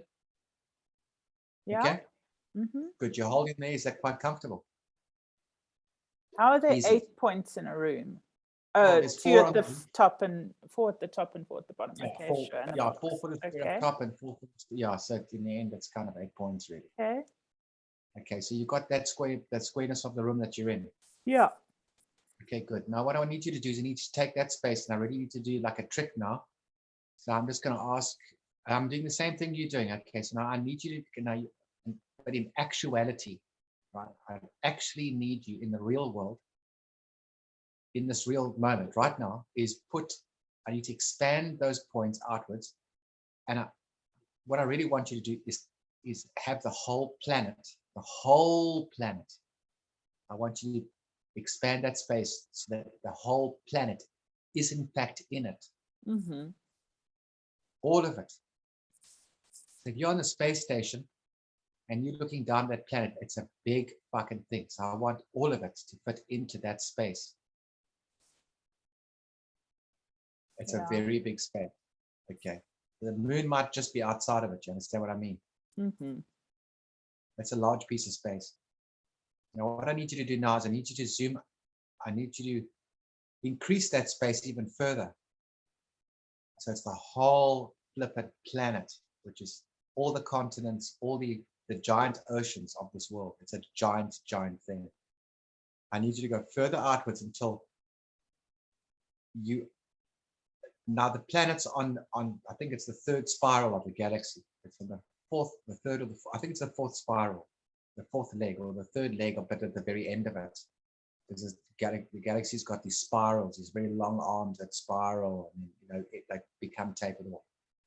So I need you to take the entire fucking galaxy, whole thing, and include it and make your space bigger than what you had it before. So big that the whole galaxy fits into it.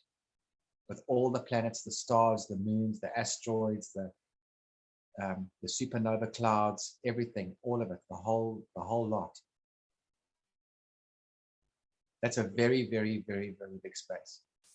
It's a lot of stars, a lot of suns, a lot of moons, a lot of planets, a lot of asteroids, a lot of everything. It's just the whole, everything living, all the stuff that lives in it, alive, that lives somewhere, nowhere, everywhere, wherever it is. All of that stuff is included.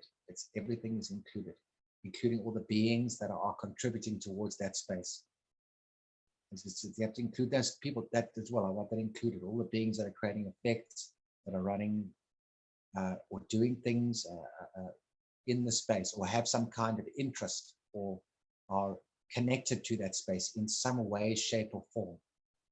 They're connected with that space in some way, shape, or form. Okay? I'm not saying how they do it. I'm just saying that they do it, and all the nature in it. Okay. Mm-hmm. All right. Now, is that enough space for you, or do you require a bit more? Is the galaxy enough space for you, or do you require a bit more?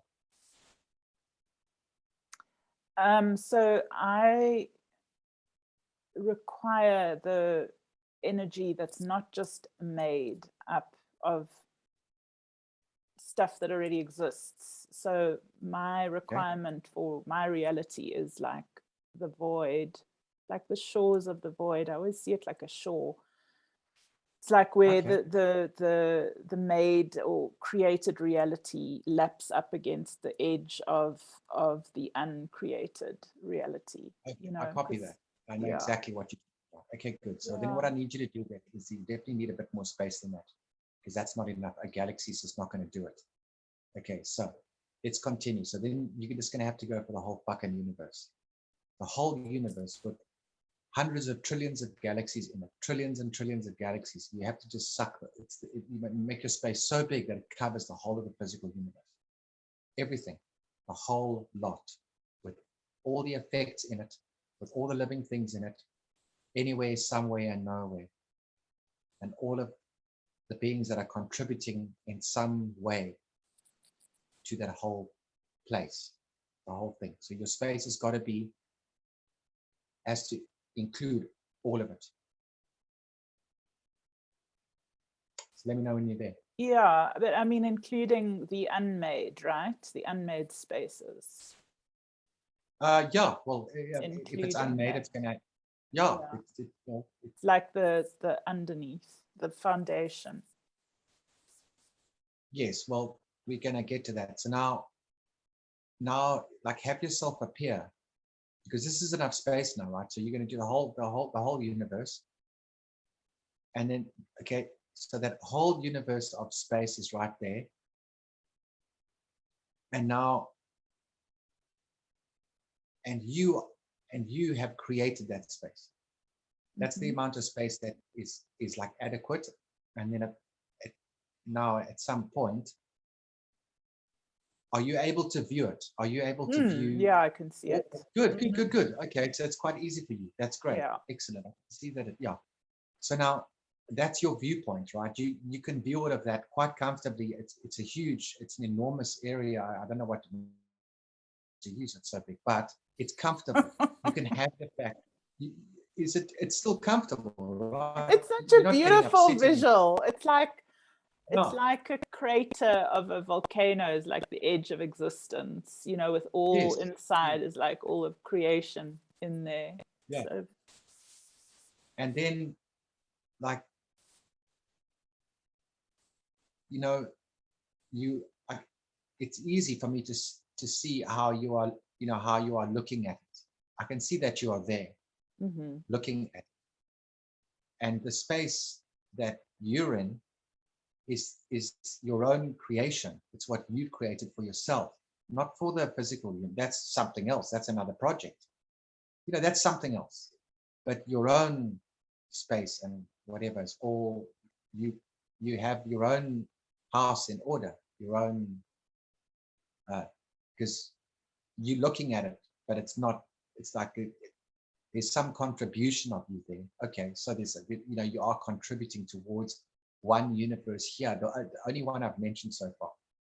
I haven't mentioned your universe. I've just mentioned that just so your universe has got your own place from where you are looking at something from. So sorry, I'm listening. I just have to plug in the computer. So it's not very far away, but I'm just moving for a second. Okay. Yeah. Okay. I'm still there. Okay. Good. Okay. So you are the entire physical. Okay. Good. So that's one universe. It's just a universe. It's only a universe. It's not the beginning or the end of the world or the beginning or the end of time. It's not. It's just a universe that has been set up by a couple of beings and a being, and kind of a senior being with a couple of other beings, like a crowd, a crew that put it there. And then the other universes. But you've got your own universe. I can see because you're there, you're coming from somewhere. And you're coming from somewhere. You're seeing this physical universe, the one we were talking about, with that you've made all that space for. You're seeing it from your universe. You are looking at it from home, from where you are. Now you can appear and you can disappear from view if you want to. But you can come into view if you want to, you see? And now the other universes.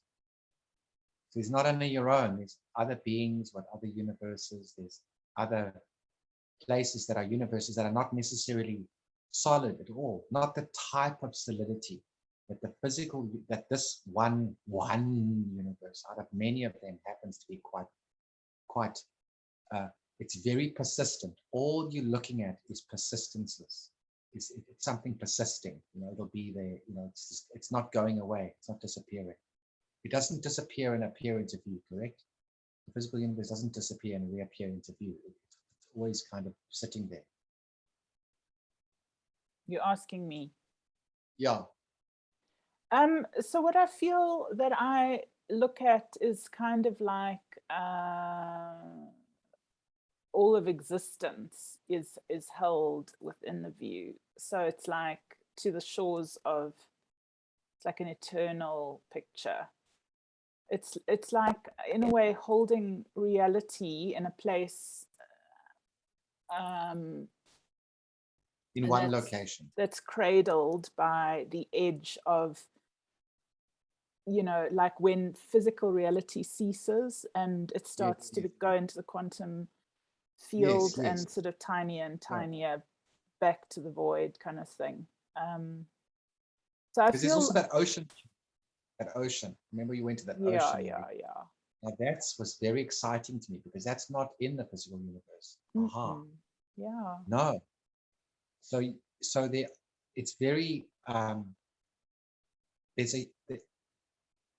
there is a lot. There is more. Much more creation that is part of your everyday life that is not in the physical universe. Okay. Yeah. Can you have that? Yeah. Because you're there and I can see it. I mean, I can see it. Like, it reminds me of almost like Tron. It's funny. It's like that. Tron. Tron with the water that used to glow. Yeah. I don't remember that. I don't remember seeing it, but yeah. No, but there was this water that somebody, it's like the color of the water was like a luminous, whatever. Like at night when you have an luminous ocean, like those like phytoplankton that make water glow. You know at night when you walk through a glowing, it's like some bacteria make the sea glow. It's like a kind of a phosphorus thing. Okay. Anyway, that's what. Yeah. So there's spaces in between, underneath the physical universe that are the gaps, that are the non-physical.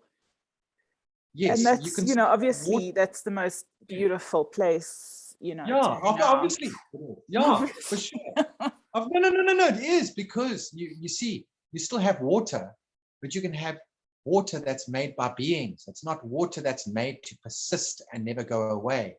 It's there, but it's not so solid. It's very, very, very, very unsolid.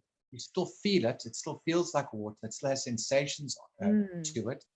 You still feel it. You feel the space of that ocean when you were there. I could feel that area that you were in, where you go and where you sort of almost bathe in the ocean or whatever, and people revitalize themselves using this ocean. That's absolutely real. It's just that. Very real. Yeah. Exactly. So now all of what I've mentioned is a first-hand experience. Okay, we might as well open up our eyes now. So nice. It's a first-hand, lovely. It's a first-hand experience. And on. Yeah, but it's a first-hand experience. So it's first-hand. It's like you were there, and we were there now. People don't say, "Oh, we don't believe that." It's true. You were there. Yes, I know. Yeah, we were there. Yeah. So now the thing, that's not the mind. Just to be. So that's what to I me, don't that is the mind of God. That is so anything that is the encompassed full creation has emanated from the mind of God. It's like, so that the mind of, okay. Yeah. Well, the mind of God's the mind of God. Fine, good for God. I mean, I love God. God's great. God does have a mind. I do have it. But what I'm saying is that you're there actually, or you're not. Now, the thing about a being is a being creates illusions. And then those illusions illusion is reality for a being, because a being is infinite. Right? A being doesn't exist within space. You can make the space that you're in. Yeah. You can make the space that you're in, or you can just be given it on a plate. The physical universe gives you space on a plate, gives you time on a plate, right? Because it's on a plate. It's on you're being spoon-fed. Matter, time, energy, spaces, thoughts, whatever, spoon-fed, if it's, whatever's going on here. Whatever's going on here, whatever it is, I don't care what I want to name it.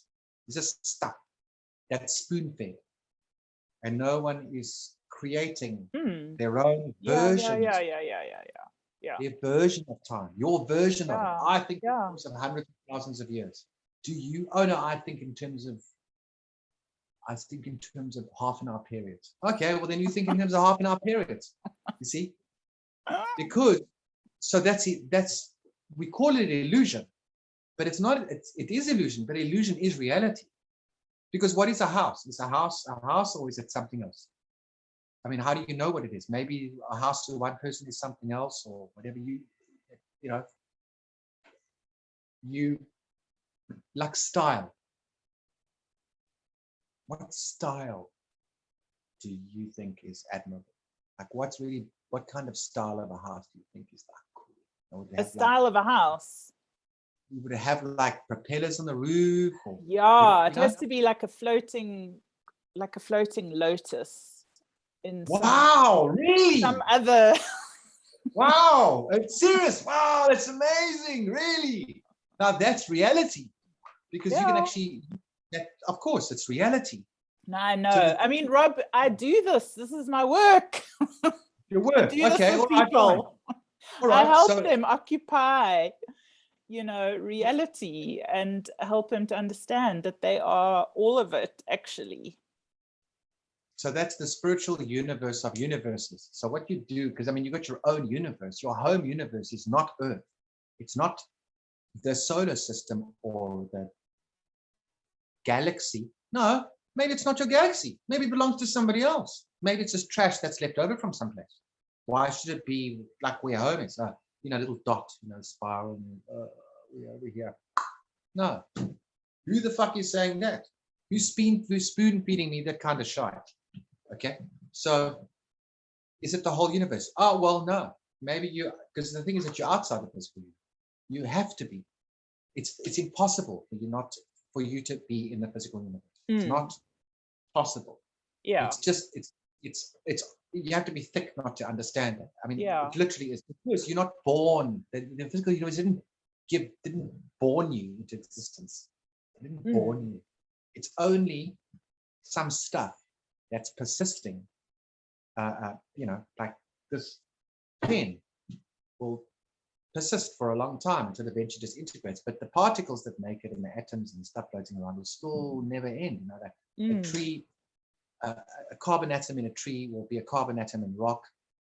You might eat the fruit from the tree, and then the carbon atom is part of the fruit, and then it goes through you, and then it becomes like a desert one day, and then it becomes part of a river or valley, and that carbon thing doesn't get destroyed. It just stays being carbon, attaching itself to other things or whatever, it goes along.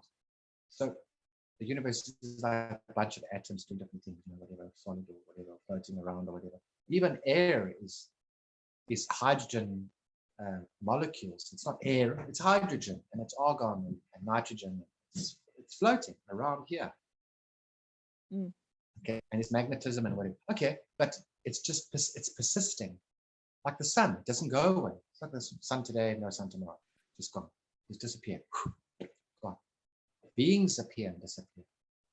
But beings can make things that persist forever if they want to. I want this sun to burn forever. Can you have that? Okay, so you're going to make a sun that burns forever. And then you walk away and you leave it there and it just burns forever. Persists forever. Burning, burning, burning, burning. Very interesting. Oh, burning, fires, all right. Everything's exactly the way it's supposed to look. I want to make Jupiters forever. Or I want to make Saturns forever. Or, whatever. Okay, we'll make it persist forever. It doesn't mean that this is the only place, the only location in the multiverse. It's just like a specific spot on the lawn, on the front lawn. It's one location, or one location in the middle of infinite space, as much space as we choose to make. It's just whatever we decided. So one being might have universes worth of space, and another being thinks it's not possible. It's not possible. So what happens? A being that has a universe worth of space is very powerful, because he's doing something for himself without asking anyone's permission. It's like, no. I'm not saying it's easy. I know we live Monday to Friday lives. I'm not, I understand, like this is not a place where you could just, it's easy to keep up, like an infinite attitude, infinite kind of like vibe going, because it's very, very finite, this place, right? Everything's finite, everything dies. It's all living, dying, living, dying, dying, living, living. It's crap. It's a fucking shit house. Okay, for a being it is. Maybe not for an ant or bugs in the forest, but it's a shit house for a being. That's not like that. That's in disagreement with it. Because it's boring. It's monotonous. It's cuck.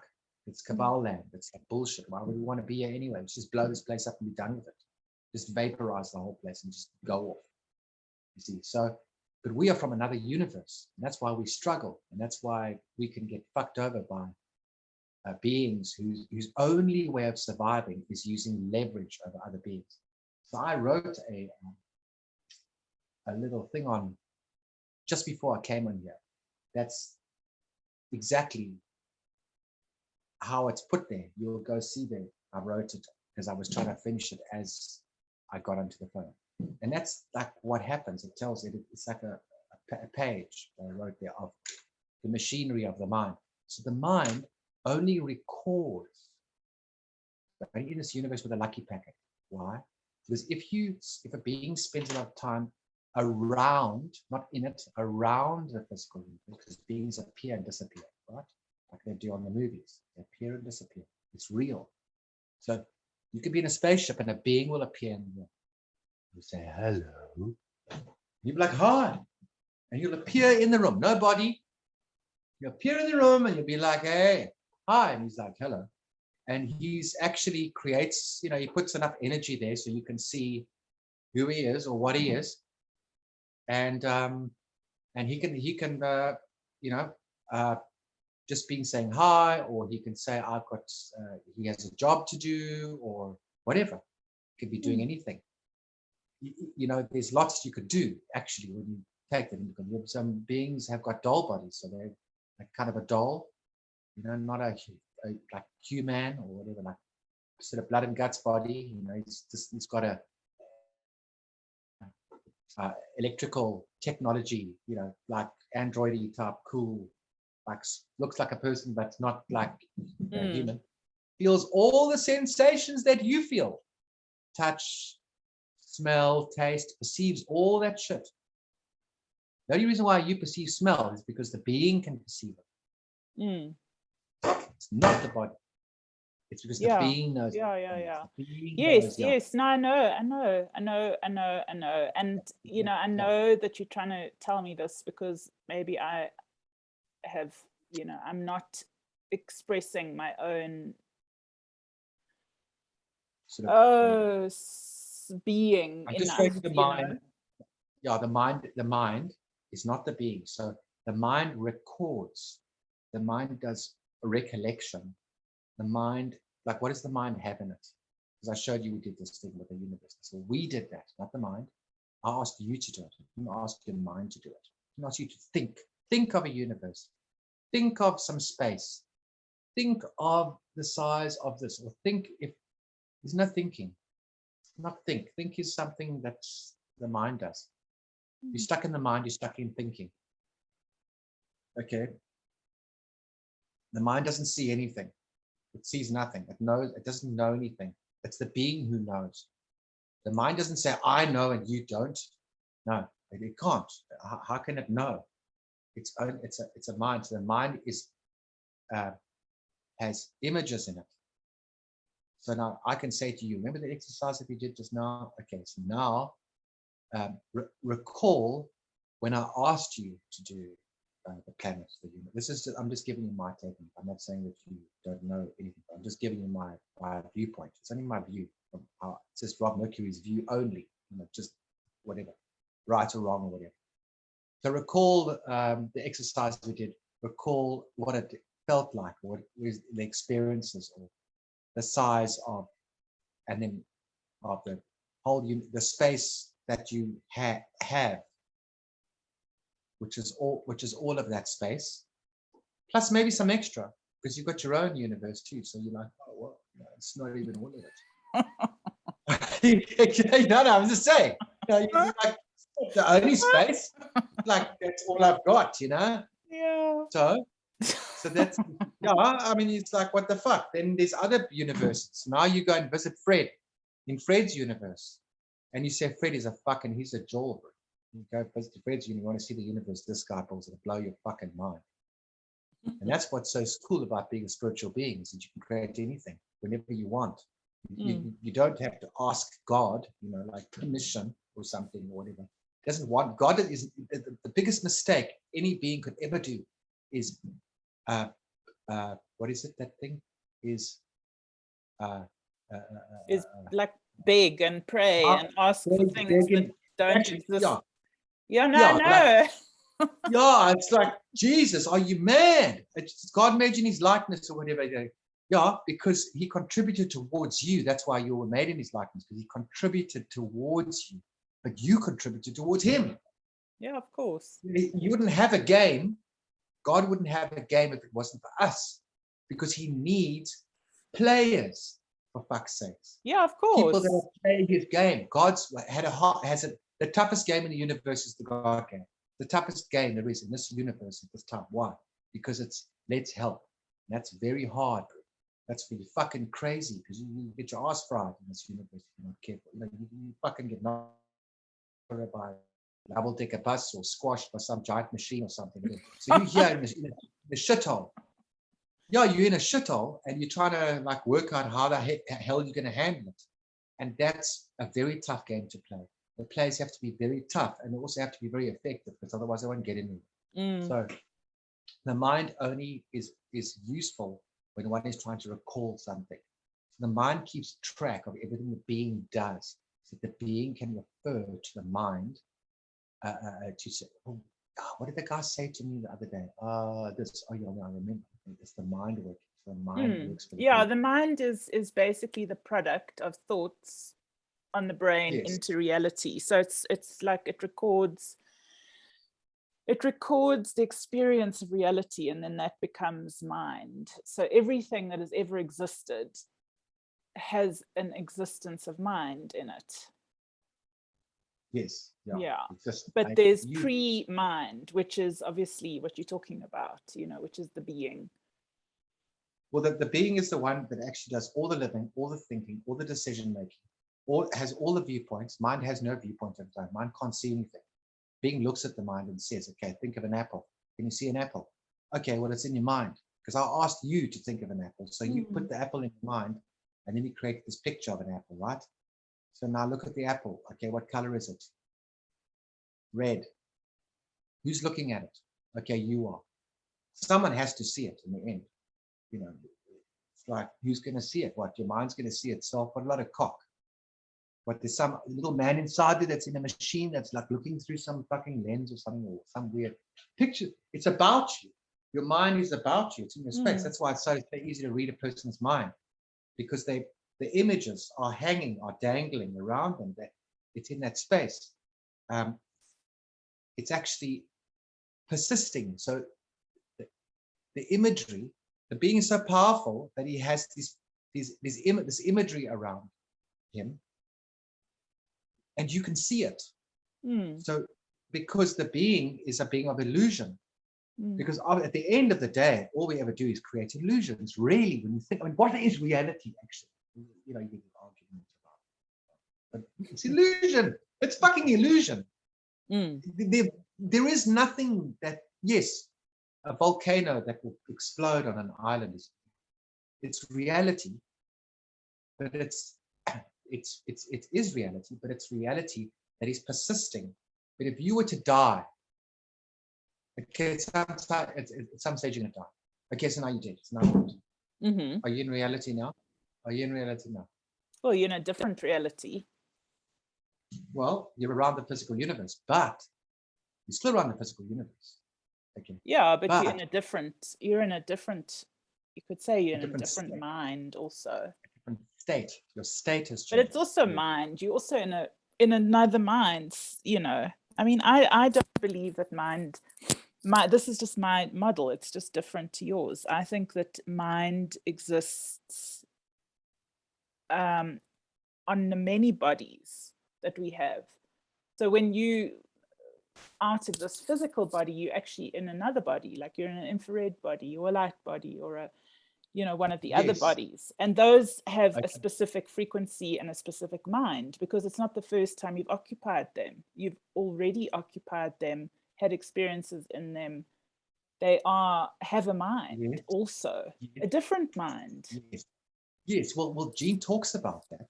Yeah. That's if I say so. If yes. No, I know. So you're the lawgiver. I can create a body, any body I want.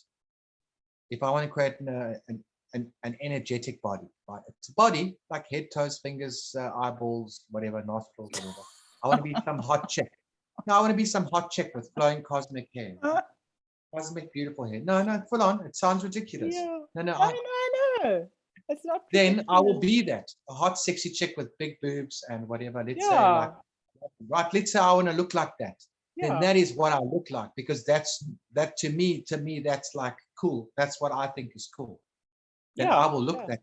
Yeah, that's I the don't need- master of illusions. I mean, that's in a way what mastery is all about, isn't it?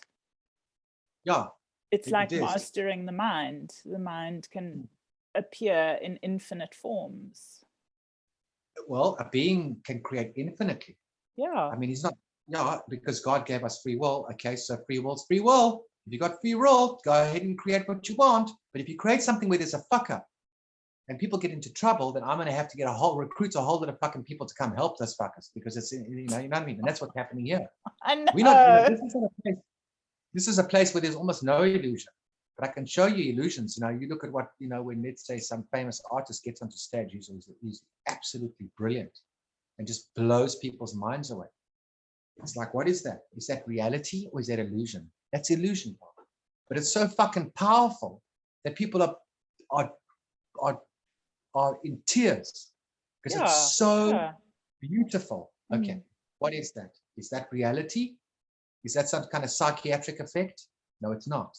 It's real time, in your face illusion that's created by a being using components of the physical universe, piano, whatever, you know, some types of things or whatever, and then plus, you know, whatever. But the effect it has on you is not the same as anything else. Not like a mountain, not like a bucket, not like a river, not like a fish, not like food, not like going on holiday, not like, there's nothing else that you can compare it to. It's almost incomparable because it's unique. And that's why my 7 universes, I've got the unique universe.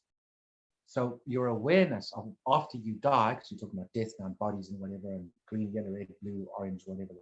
Okay, well, if you mock that up, if you create that, so if you've got a high awareness and you die and you drop, you're out of meat and guts flow, right? You can't get hurt no more. You can't get bumped, hurt, or shot because you don't have that part of you. So now you're infinite, which is fine. You're used to that anyway. So that's not even a big deal. Oh, I'm infinite. You've had it for so long. It's whatever. You fought that off. It's like nothing. So what? But now your perception, your ability to see and perceive and have affinity with other beings, it comes into play. You see, because that guy who's rock solid, you know, heavy, clumpy, does whatever, he dies. He doesn't acknowledge the spiritual universe. It doesn't exist. So it doesn't exist. It's not there because he can't see it. So he dies, and he dies with gravity. He realizes that he's dead, but it's like gravity. He's in gravity, but he's dead. He's in gravity. And then he looks like the same version of himself because that's all he knows. So he mocks up himself. I know. As a dead. As a dead so we're person. creating reality. That is his mind. That is Yeah. the sum total of his mind. You Exactly. know, is what he has earned in terms of thoughts, you know, creating reality, for creating an illusion for himself to experience, right? Yes, correct. You are correct. It is that way, but also he might have a lot of things he doesn't understand.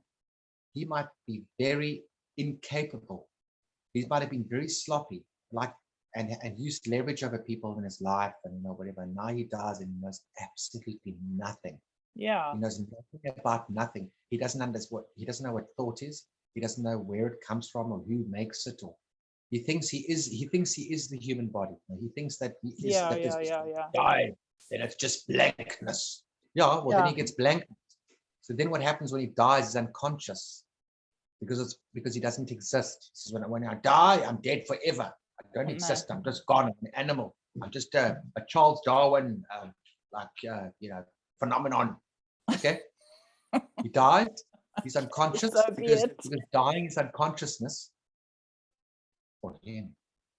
Be careful what you wish for. Yeah. No, I know. So then he's unconscious, and then what happens is the blue beings get a hold of him. Go, here's another guy we can implant. And if I can zap him and stick him back in the body, and he still doesn't remember. Because he says, I never live again, which he doesn't.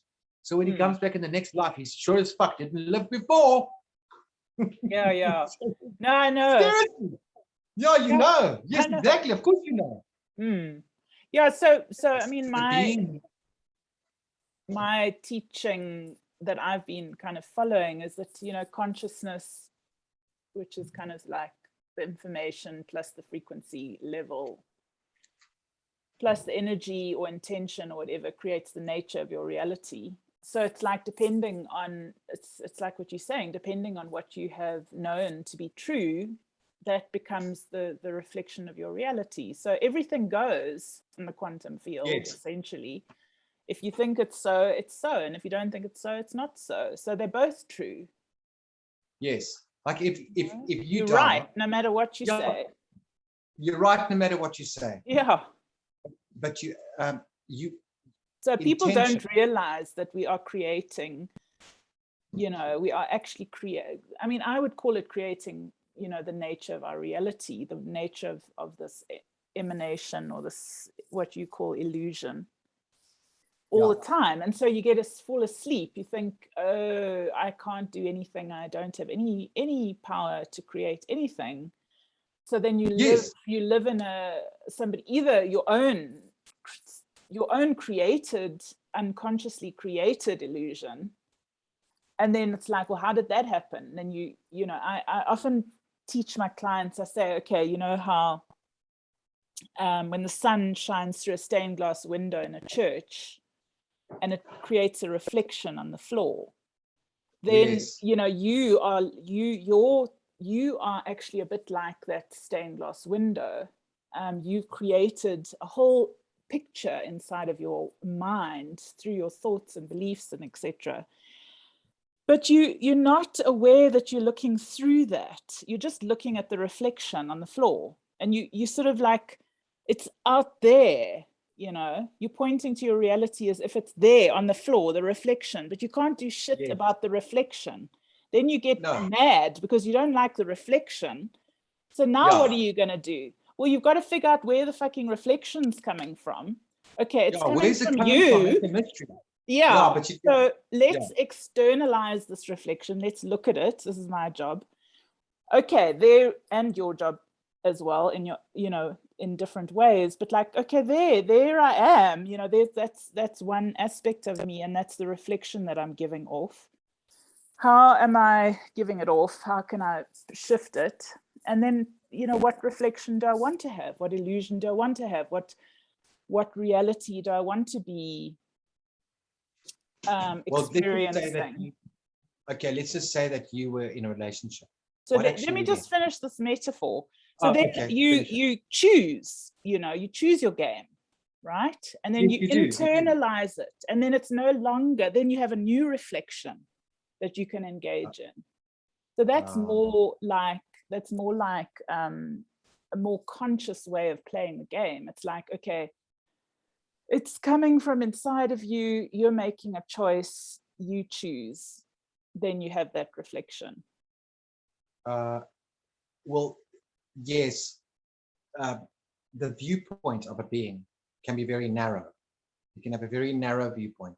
So his viewpoint is from where you view something. So let's, if you take the church, the window reflection, then he will only ever be in, let's say, see the reflection. So let's say, for example, he just looks in the mind. He doesn't see that he's beaming the light through the window. Then he's just looking at, he's creating different kinds of colors on the floor or something. It goes round and round. Eventually people are bored of their own minds. It's boring. You know, like they look at them and fuck whatever. Well, they love that particular one reflection, but they don't like the other side of it at all. They can't figure out how to get out of the game. I mean, you know, initiation into mastery in a way of the reflection is, you know, understanding how to become this multi-dimensional reflection, I guess. It's just another way of saying it, you know, like. Well, all I have to ask you is how many places do you feel intimately connected? Do you feel, does Amanda Gifford, okay, feel intimately connected with nature? Yes or no? Or partially, or very intimate, or not so intimate, or a tiny amount, or how much do you? A little bit do at the you- moment, a little bit. Okay, then that's the extent in that area. Okay. Yeah. How much does Amanda Gifford feel intimately connected with other beings, with or without identity, or just beings in general, not people? Don't look at them as people, but just beings that are around. Because there's a lot of beings around you instead of just people. Is it people? Yeah. Beings in general, quite a lot. Okay. So then you would have a lot of action in that area, a lot of action and No communication, kidding. because you've set it up. They think I'm they think I'm an airport or a highway or something. Yeah, well, I okay. use my fucking brain to like travel. Yeah. Seriously, I got to do something about that. Well, okay. But then you want to be able to, okay, fine. So you have investments in life. Life is what life has, like several layers to it. There's also how much life do you give yourself? How much life do you give your family and the intimate people that you know, your crowd of people. It could include if you had a boyfriend or not, would you be included? I or give maybe coffee some serious time in my life, like serious Okay. time. Coffee. I give my bed a lot of attention. I mean, I'm undergiving to my non-physical universe at the moment. I think that's probably, one of the things that I can build up, like more of the mystery back into my, Okay. energy, into my bands, my bandwidth. Because fine. So if I were to strip you of all of your aspirations, if I was to strip you of your natural certainty, if I was to strip you of your inspirations or the fun that you had with friends and stuff, if I had to, take all those illusions away, or even affinity between you and your friends is something that you put there and they put there. They put it there, you put it there. All this mutual things that were called, that others were excited about creating, putting there, and you put it there too, and you all pile in and put stuff in together, and then you make something between all of you. Maybe there's 1,000 of you, or maybe there's 1,000,000 of you, and you helped create that, or maybe there's just 20 of you, or whatever, or 50 of you, or whatever. Then you all pile in and you create reality between you, right? And there's affinity there because you've made something. Yeah, you've got a relationship, and emotions, feelings, whatever. You put all that in. Now, if I was to strip you of all of that, then that's what it's like when you're suppressed. You see, this is what this guy did to you. He stripped you of all your illusions. And they're all, eventually, all of the stuff that you had sort of got drained. It's like a tank of petrol. He used up your affinity. He used it like a commodity to keep himself going. And then used your reality and was actually burning it up, using it like a commodity. Like a useful tool, a useful product, something that was free, and then took the freedom of it. And I was giving because I obviously do that thing, love to give, because I think I'm getting big, lucky packets for that. You know what I mean? Yeah. Like back from the universe, I think. So you're giving all this power, and he's just taking.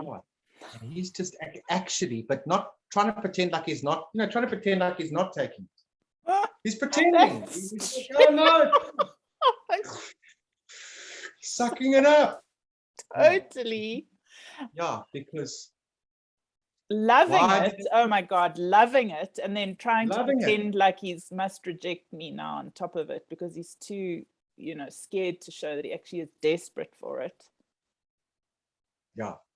So it's very clever, you see, and we don't see that. We go, oh no, it's only the physical universe. No, it's not. Yeah, Because what happened no, that's between true. the two of you was not physical at all. Show me. Where is it? Where is this? Show me where where these part. You can't show it to me. It's like I can show you a box of matches. I can show this to you. It's real. It's real. It's like, this is real. This is a real thing. Stick it on my head and it's real. But you can't show me what you're talking about. This is some kind of invisible thing you're talking to me about. Well, that's the thing, is that we think that there's, you see, it doesn't work like so. What the Kabbalah are doing is they're trying to, you can see in the world, why do they put a needle in the back of a child's neck and pull out? What are they pulling out? What are they getting in the blood? What are they getting out of it? They're getting gamma and theta waves from the child. I know, out of the subconscious here at the back. Yeah, they're sucking out that freedom, that energy, that vibe, and they're pulling it, and then they're living off of it. Yeah. So they're using it as a commodity, just like, but that they found a way to get it into the blood and then pull the blood out, or whatever, spinal fluid, whatever, get it out, and then inject it into themselves or consume it themselves, and then it goes through, and they get, it's like taking placenta cells from a pregnant sheep. What's that guy called from the Rolling Stones? That guy with the big mouth, Jagger or whatever. He used to go to Switzerland. Yeah, and used to have long tubes in Switzerland that have sheep there, and they would pull the placenta fluid out of pregnant sheep, and it had stem cells in it. It was very, very powerful amount of stem cells in embryonic fluid. And they would have these long tubes of it. And then he got this treatment where he would fly to Switzerland every like 3 months or something, or 4 months, and stay there for like 2 or 3 weeks whilst they slowly infuse it into his blood, so that it revitalizes his body, because its stem cells are extremely powerful, very, very powerful. And then would rehabilitate his body, rejuvenate his body, because he had this very powerful fluid going through him, which of course would repair, because it's the repairability. And I know, because I read this article years and years, it was like 30 years ago. I thought, fuck, that's weird. I've never heard of that before. Like literally, there was stem cells all those years ago. Yeah. Amazing. So, but what's attached to cells is cells are life. People talk about biology. Cells are life. And then where does the life come from? What gives life to something? What creates that power? What creates that power is the spiritual being creates it comes from the spiritual universe. It doesn't come from the physical universe. That's why the biology, where does life come from? You can't explain it. Nobody can explain it. No, you can explain it. You can explain it. You can. I'll tell you my short version, and you can tell me if this is good enough for you. So this is what we've been taught through Ramses school. Basically, there's the void. Void is nothing materially, everything potentially. It's like a womb of creation. There's nothing, but that is kind of what we call God, And so we just for lack of a better name, we call it God for now. So God is everything potentially, nothing materially. So God contemplates itself one day. Who am I? Turns in on itself like this and comes up with a 0 point. Now there's just 1 point in an infinite sea of potential, and that goes through this process of contemplation. So the 0 point contemplates itself a little bit further and splits, and that becomes the first point of 2 points. So now we're beginning to have time and space a little bit. So that time and space starts to communicate like this. It's just lines like this of energy talking like this very fast. So that's on the light spectrum, that's right at the top. So in sort of up to infinite unknown, just before the 0 point energy. Okay. And then same thing, contemplation, who am I? Let's, go a little bit wider, a little bit further out. The being, the God being, whatever you want to call it. Who am I opens a little bit further. So that's like the next level down. So then I don't have my list of the light spectrum, but way at the top is gamma, I think. And then it's like X-ray is slower. And then what's slower than, anyway, so it goes down like this. And that's why we have sort of a step, like a pyramid, like steps, because it's actually representing a 0 point, and then there's this very short frequency, and then there's a longer frequency and longer like that. That's why we have a pyramid. Okay. Yes. So we go 4 frequencies down. So the fourth one is ultraviolet blue, actually. Yeah. And ultraviolet blue has a very specific frequency. I don't know what it is exactly. I've looked it up, but so ultraviolet blue is bridge it's like a bridge consciousness, or like a unity field principle. But all of these things here are subatomic.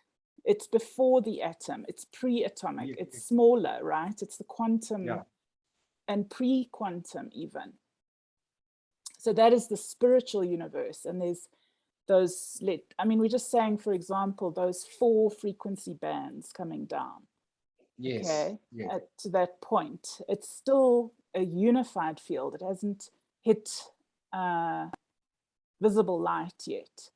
So as God, or whatever you want to call it, expands, in from ultraviolet into the visible light spectrum, it hits a swing, the Big Bang, right? So now we've got a swing, good, bad, left, right, like negative, positive. We have a polarization. So now, this unified field of God, you could call it, now becomes polarized. And we're at the beginning of being able to have a physical universe, or a physical expression. So the light, the visible light spectrum, is the first, as we're coming down from the top of creation. And then the next one down is slower, and that's infrared.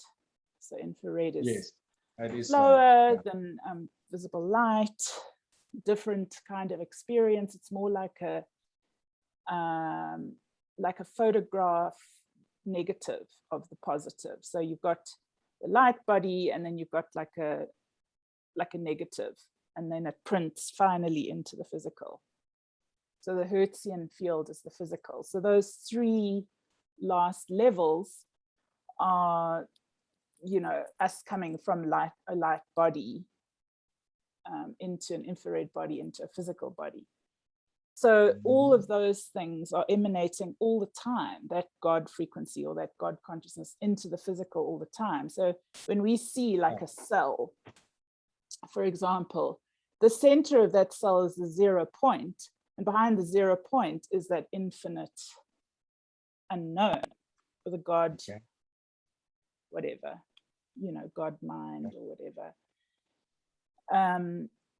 So that's the model, and that's a very, very, very, very simple version of it. But everything exists like that, in that emanation from the 0 point down into the physical, in different forms, whatever form you want to take, because each of us is that connected to that 0 point, every single being. You have to be. It's impossible not to be. So that's how we are. When people say you actually are God, that's actually how you're God. Yeah, you have to be. You have to be part of. You have to be part of God. Part not. It's not possible. Yeah. Because you're getting your action from the same position. Because present time is a location. You know that. Present time is a location. That's hardcore spiritual erudition. I mean, that's like master shit or whatever. Because present time is a location. Because where are you? If one were to find out, then they would be like, okay, I'm in present time. Or I'm not. If a being's not in present time, he's not in that location. He's somewhere else. Yeah. In the future or the past. Yeah, exactly. So the thing is that the means to lambda is the interchange point where it takes where is why you're able to occupy a body, because of lambda. Everything, it's like it's a Greek letter, which it actually is the interface point. But why spiritual universes, why beings were able to interface with something a lot more solid than themselves, more persistent, put it that way. They can create something that's solid, but does it persist forever? You can't destroy an atom. You can't just wave a magic wand and atoms just disappear. Okay, we're going to make the universe unbang itself. Yeah, I'm just saying, well, good luck. Good luck with that one. Just never goes away. It never goes away. Oh God, unbang the universe. Yeah, so the thing is that there is like a reverse fire of all existence. Yeah, it's very, very, the biggest irony I find is beings trying to understand more about spirituality, but in this location of the universe. This is probably the worst idea. It's the worst place that any being can find out about the vastness of the universe of the spiritual universe, or any universe or anything. It's the most. It's the worst place you could ever be, because it's a gel planet.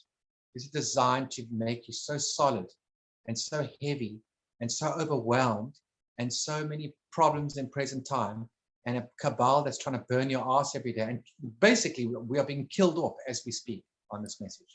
No. They want the planet to be green, and you, Amanda, are going to be the fertilizer. Exactly, I know. That's what they want. That's what they want. They don't want you to breathe. They don't want you to get oxygen out, carbon dioxide out of the body you've got. They want you to stick a mask in your face to prevent you from getting carbon dioxide, get an infection, get a bacterial infection, do this, whatever type of thing. Yeah, I mean, it's crazy. It's craziness. Crazy. I mean, who would have thought, eh? But, you know, I was just thinking about the idea of ascension, because, you know, in a way, like if you can master your levels and your bodies, which sort of, which frequency band you're choosing to occupy, then, you know, if you can completely vibrate higher and higher and higher, you kind of can do that unbang for yourself. Because I think sometimes when like a UFO lands, it's at Hertzian, right? It's vibrating at physical, and then it fires up and it goes like this, and then it disappears. That's an unbang in a way. And you know, beings can do that if they are advanced enough.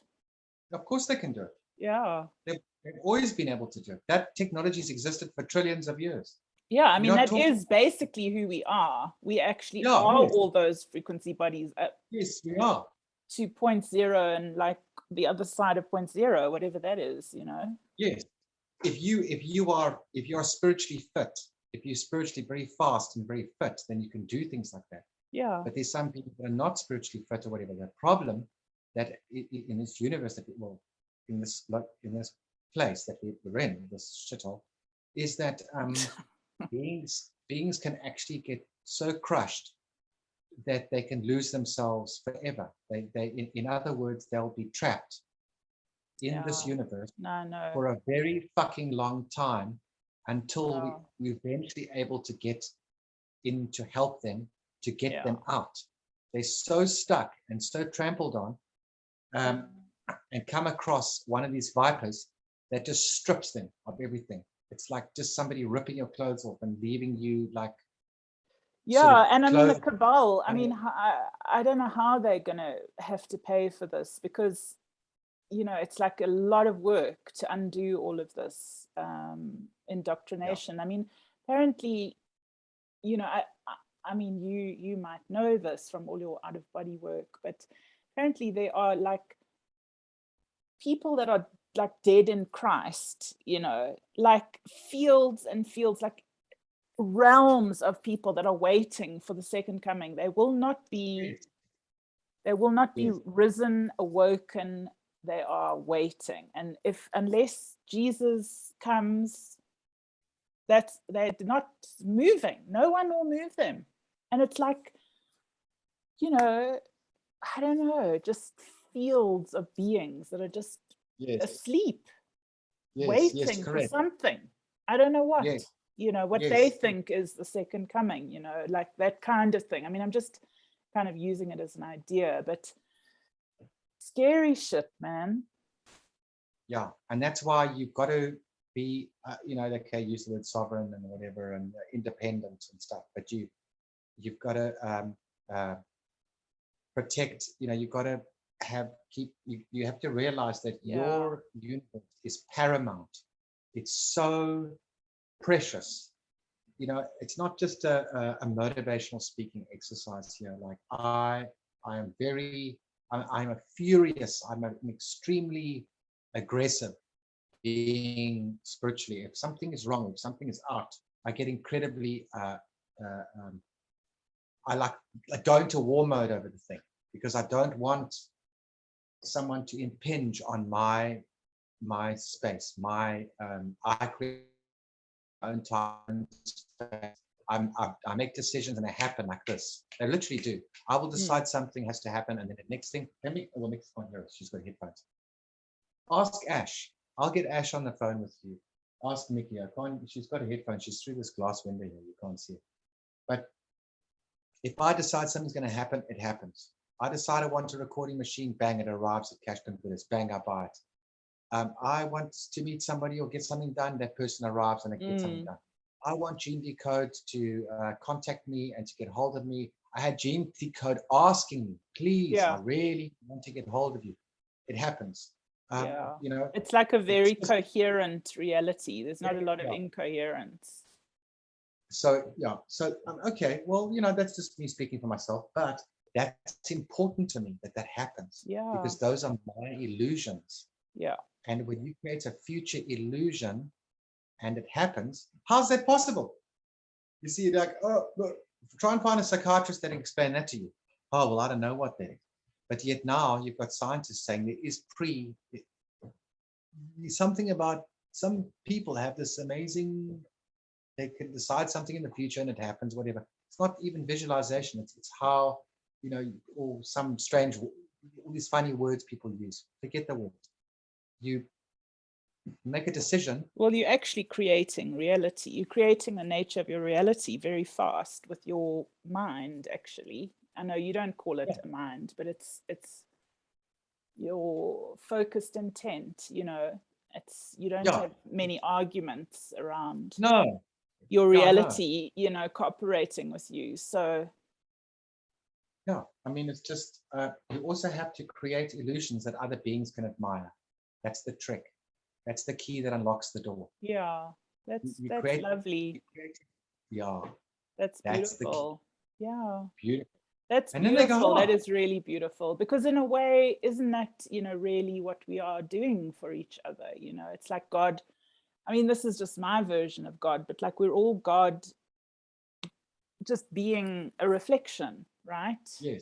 Yeah. Well, exactly. I mean, it's intended though. So I'm admiring a part of me through looking at you. It's a part of me. Yes, you are.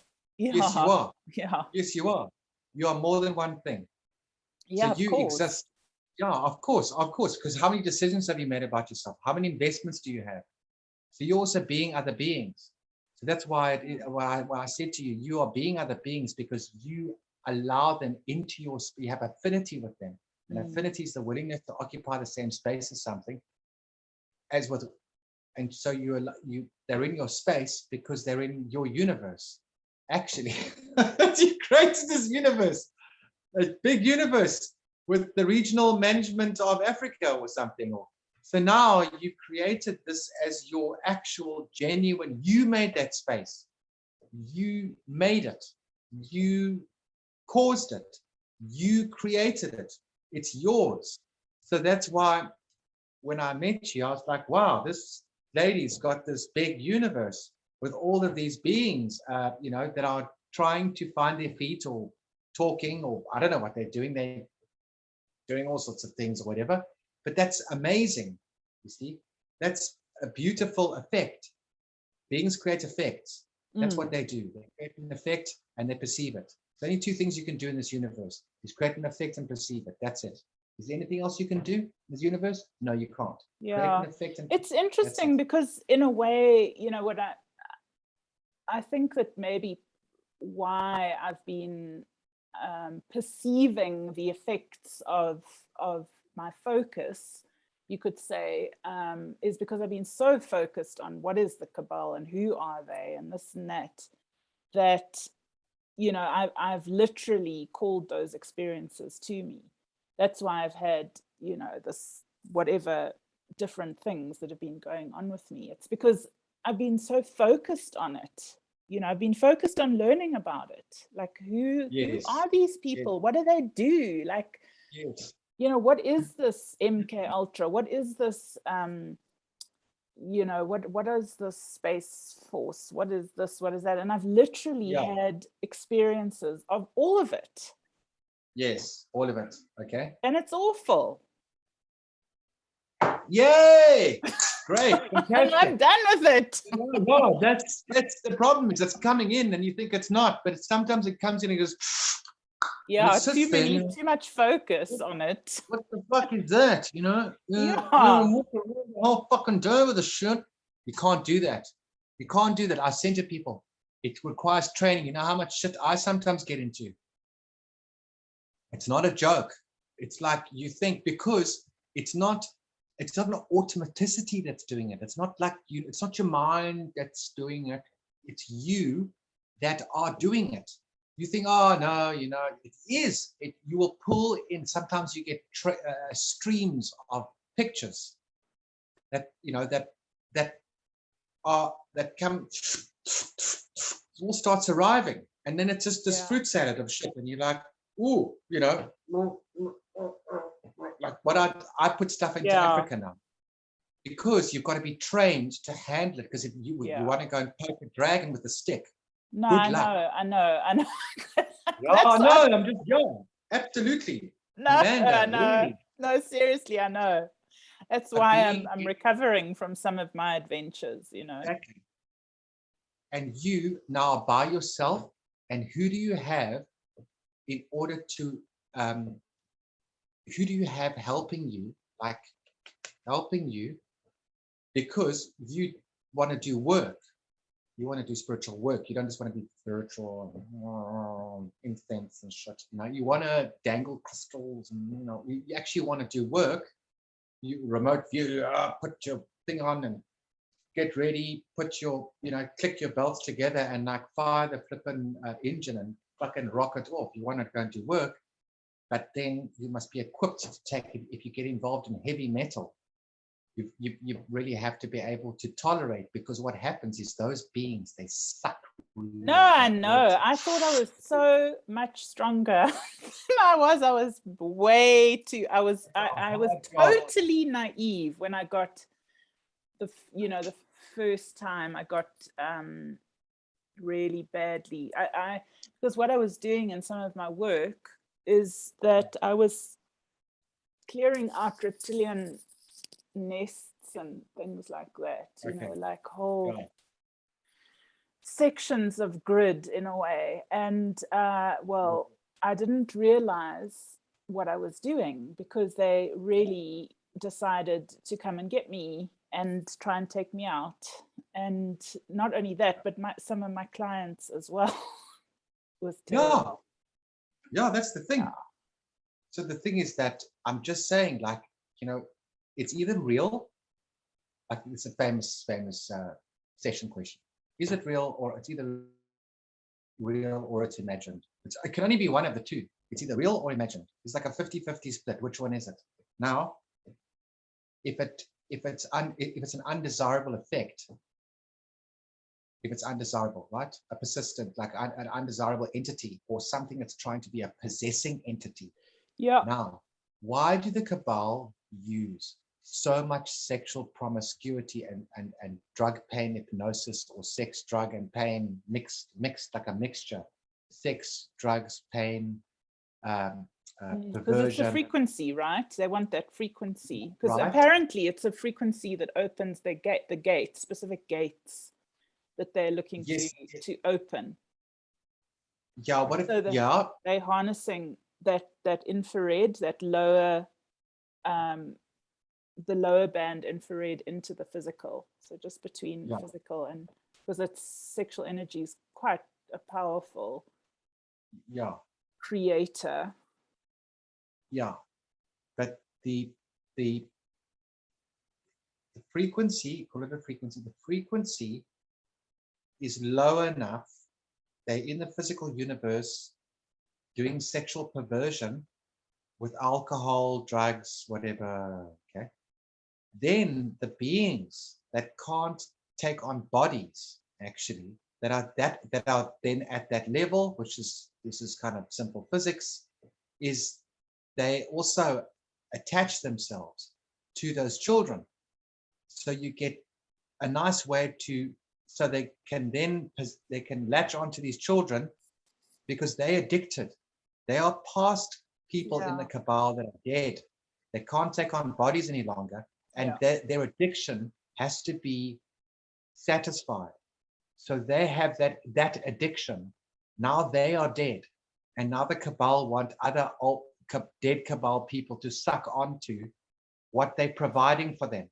So when that child grows up, they're like a possessed person. I know, but it's so disgusting. I know. Yeah. And it's so disgusting. So the entity possesses, you can have two beings on one body, just in case you wanted to know. You can have two beings on one body. Yeah. And that's why what happens is, that's why the South Americans, and that's why ancient knowledge was so burnt and thrown away and hidden away and taken away, because they don't want people to know about possession. They don't want people to know. It's the invisible world, like of what's actually happening. And you find a person, and one thing is that you find a lot in very bad sexual situations, like nasty, horrible, like Cabal, like child abuse is the fastest way to turn that person, the one that is there, and switch them around, and they become someone completely different. Yeah. And they never change back. So you've now being able to create your own people. They want to bring their dead addicts. They want to provide them with bodies.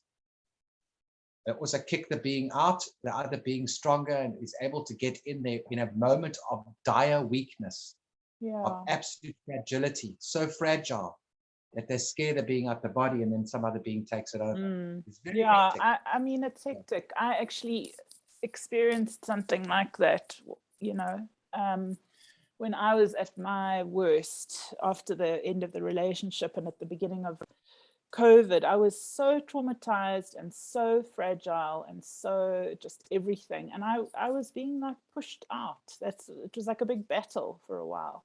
I was absolutely fucked, and my boundaries were, and they were trying a possession. They were trying to come and like operate this body, because I was fragile, like you say, just that whole process. And it was disgusting, horrible. But anyway. Nobody said you can't have fun. Nobody said you can't be lighthearted. Doesn't matter what your preferences are. You can have any preferences you want. You can have 3 boyfriends if you want. You can have 1. You can have 3. You can have 2. You can do what you want in life, as long as everything is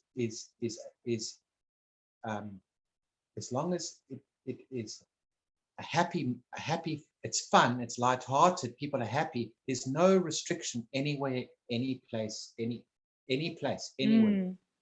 There are places, there are experiences that beings have had over millennia.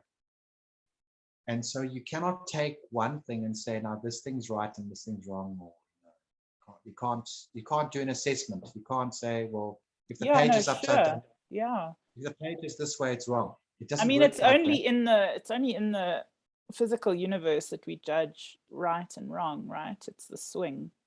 It's when you go a little bit higher than that in consciousness, there's no right and wrong. It's just an experience. Yeah, exactly. And there's some beings that require a lot of agreement, just so you know, when it comes to reality. Reality is agreement. So the physical universe was agreed upon. Otherwise, it wouldn't be here. Yeah. Beings don't know that. They think, oh, no, it just happened. It just banged itself. And then from then, we agreed. No, we agreed to it, because the physical universe, if you look at it very carefully, what do you see?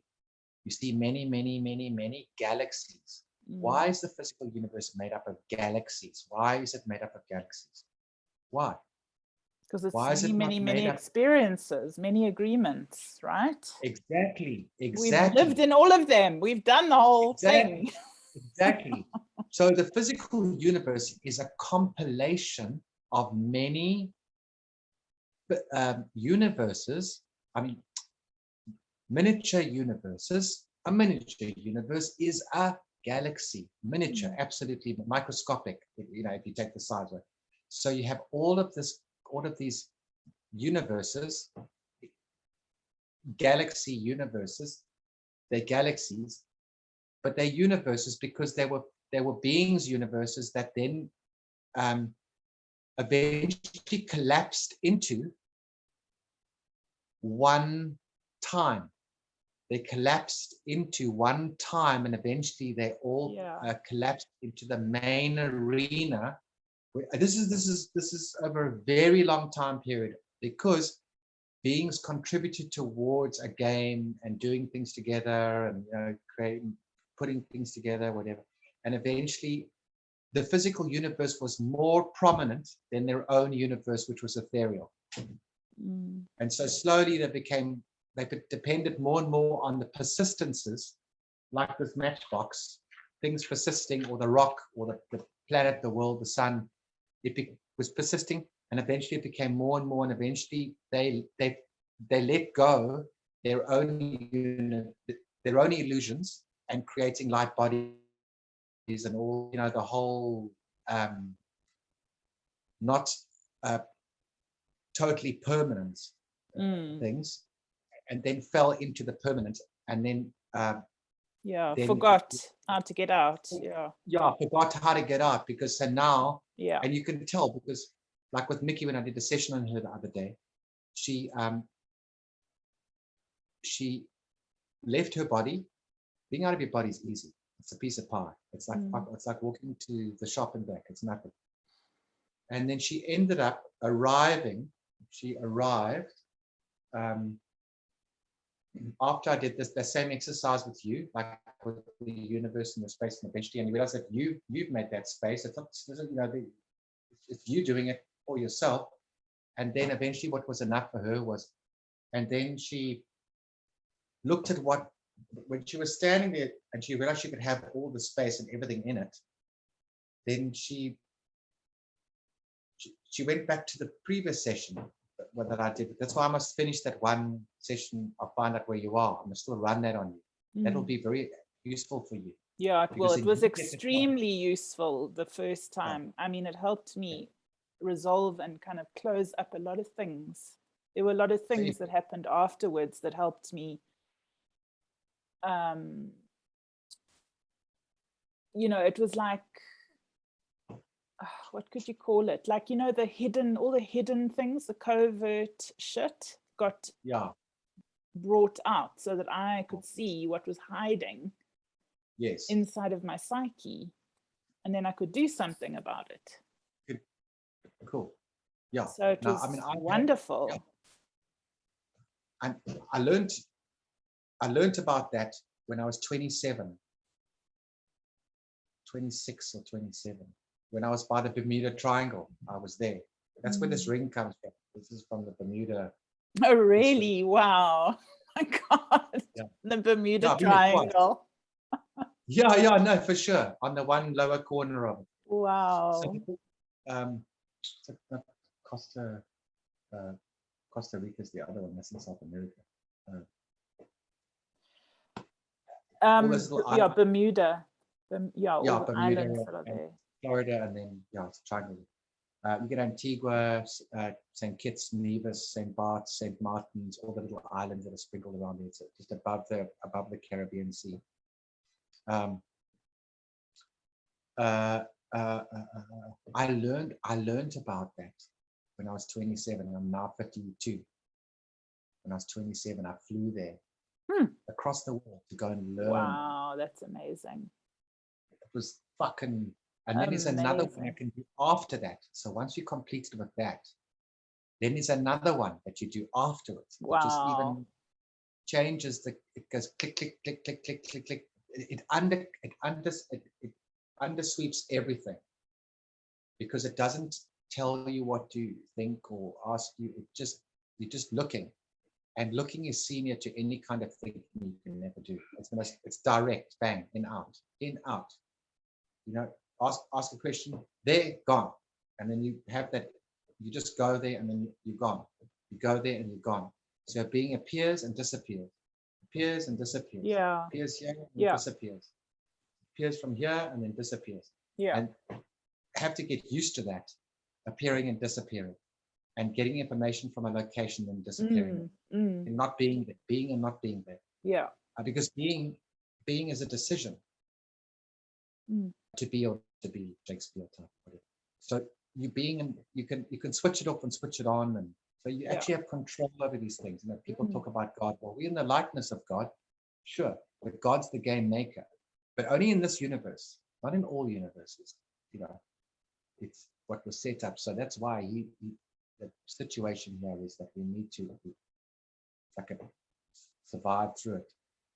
But that'll be interesting to do that. I would love to continue, but when you got busy and then you went away and you went a sabbatical, I didn't want to bother you, because I thought that might not be good, because you might be in the middle of stuff.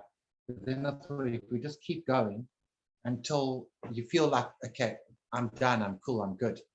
Then we're done with that one. Then we look and see if we can get more mileage out of something else. And that's the experiment. That would be great. I loved it. I really, really loved it. I related to it because it's very similar to the technology of constellations. So constellations is kind of like understanding that you exist everywhere, and that it just depends on where you want to focus your knowing as to where you choose to download that information. So, you know, it's infinite. You can focus your attention anywhere and get the information from there. So you can do it just in a room. You can say, okay, this piece of paper over here is, you know, the cosmic ocean. Just stand on it and become present with it, and it will begin to download for you, and you'll begin to have the experience of it, you know. And then put another piece of paper somewhere. I mean, it doesn't matter. It's just symbolic of focused consciousness. So, you know, that's part of my work, is like understanding, you know, helping people retrieve parts of themselves and sort of put them into some kind of flow of love, you know, like a flow of love. So there's a lot of different kinds of ways that can happen. You know, sometimes it's more specific work, like maybe it's a piece of work with the family or something like that. Maybe you find someone's playing a role that doesn't actually even belong to them in a family. Right. You know, like they try to be the mother. And if they just can stop being the mother, actually there can be a whole flow that opens up to them.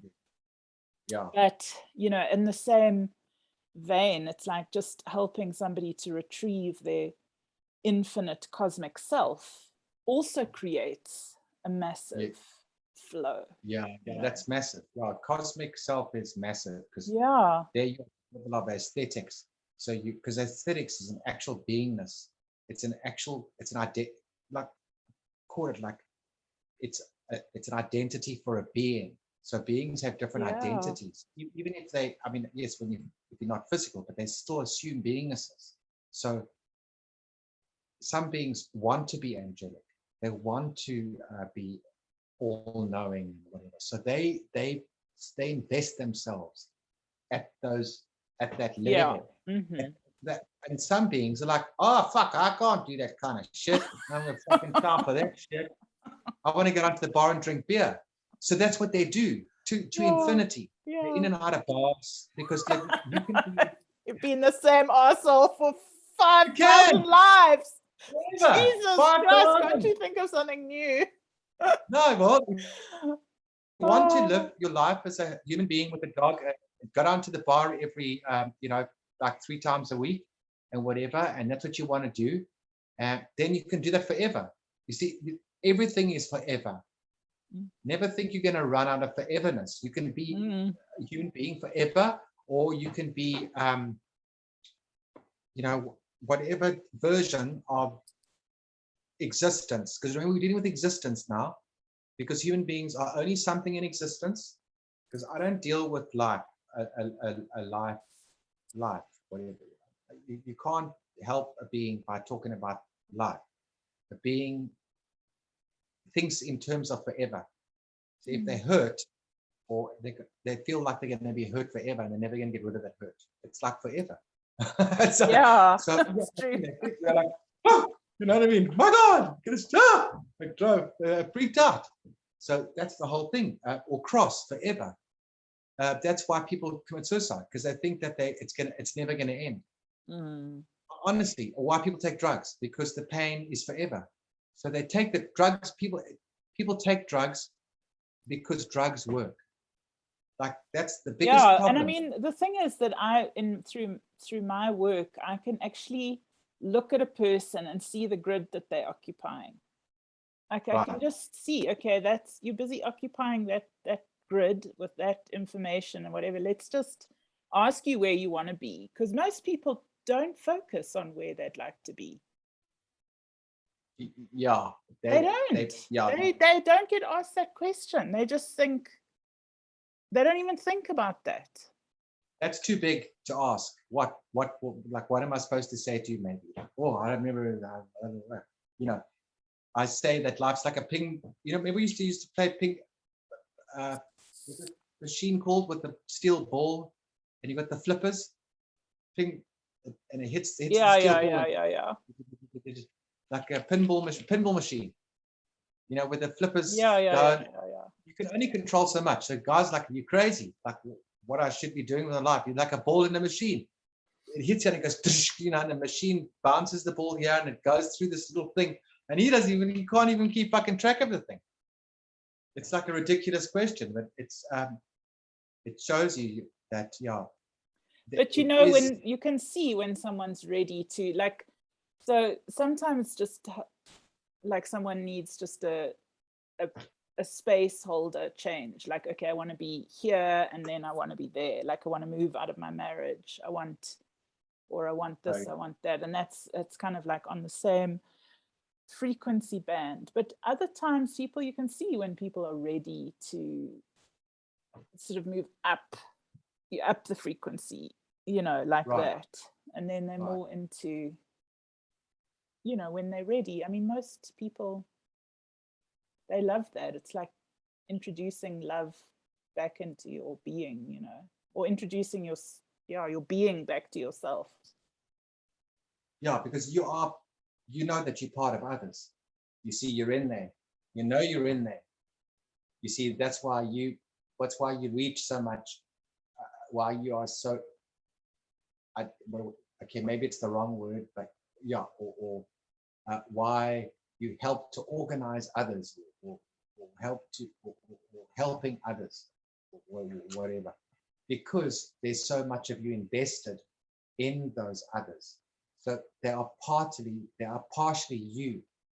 They're partially what makes up the being. See, people get confused. They think they can't do, they can do that. You are others. You see self in others, because self No, is, totally. I see so much self in others that I forget to see myself sometimes. Yeah, it's a fact. And people, well, how's that possible? That's weird. And it's like, no, it's not weird, because you are dynamic. What is a being?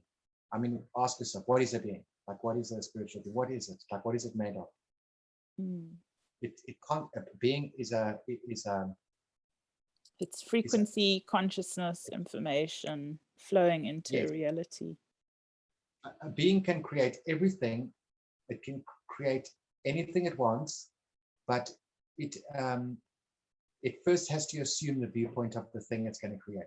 It first has to have a viewpoint from something. It has to have some point of view. Yeah. And then it has a point of view, and then it starts to build. It starts to create that. So a being's point of view is others are also a point of view. So a being relays. It lays down and invests itself as many things. It wants to be many things. Don't you like being lots of things? Okay, well, fuck you. Yeah, so then you start to be lots of things. Yeah. And you can be other people because of the affinity that they already have for you, that they might not even know exists. It's actually there. So you experience self through others, which makes you them. That's true. I have a bit of a sort of passion for being able to move reality around. That's one of the things I really enjoy. So in other words, like inner realities where I can assist with that, that's nice. Yeah. So it is nice, and that's what you do as well. Yeah, I do that, and the other things. I'm still learning a lot, so I'm still going to do a lot of prep stuff. But if we just, we've got a little bit of a gap now. Like, we've created a little bit more space than what we had before, you and I. So we should I should keep giving you session, and I'm going to do Joel tomorrow, and then until you felt like okay, I've had enough of that or whatever, then we can try brackets. But I really want to get just to click over to is to do that, so that if it works, then I can find people who want to deliver it and then help a person with it, because it's very, very simple.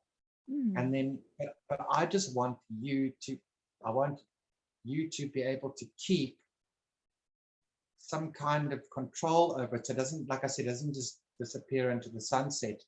We want to use it to sort of help improve the way people are doing, how to assist them without it just sort of disappearing, going to some guy's website or whatever. I want it to be something that South Africans do, that we do, that you and I do, that we sort of pause. Yeah, I think that as long as I can have a really good, solid experience of what I'm supposed to be holding, yes. then I can do it. Then I can do it, and I can hold it, and I can be the guardian of it. Alongside my work, my other work. Yeah, you can look. I've some friends around the world that are very powerful people. They're very powerful, like really kick-ass people. Okay, and so I kind of know where I'm coming from. I know what I can and can't do. I know what's possible. But I also know that it's got to be so radically simple and so strong that it actually has the ability to move something, to shift. Yeah, absolutely. There was something I wrote down here. I'll show you what this is. Because some people have this attribute where they want to destroy the person that can help them. I'm not helping. I'm delivering. I am helping. Not yet, call it that, but I'm trying to deliver something.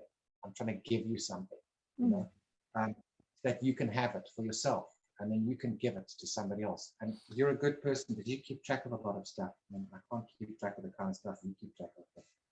I have it on a piece of paper. I just don't know which piece of paper I wrote it. Oh, it's just remote viewing stuff. Something remote views over there. I wrote this thing out.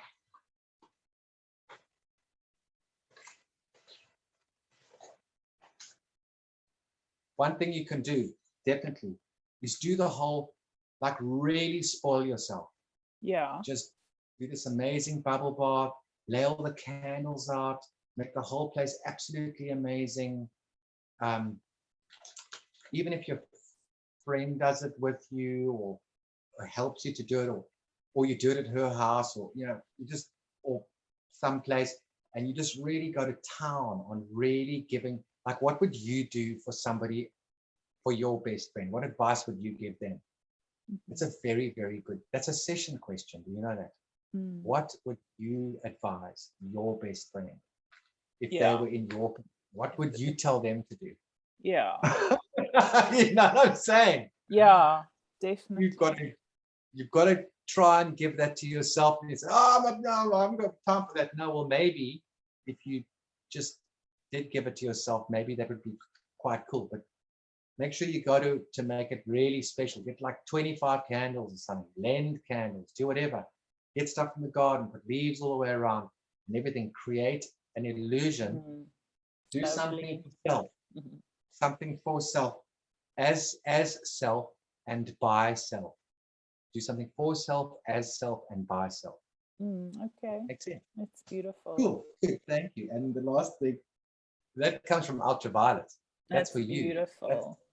That's from, I have been working to help you, you know, like with whatever you want, you know, to try and give it. Oh, thank you. They were very specific about that. Oh, that's so beautiful. Yeah, it's beautiful. It's so beautiful. It's beautiful. Absolutely amazing. Yeah. And I just want to see what I wrote you, because I had to write it down. I had to keep up. Let me just see one. I want to meet these ultraviolets.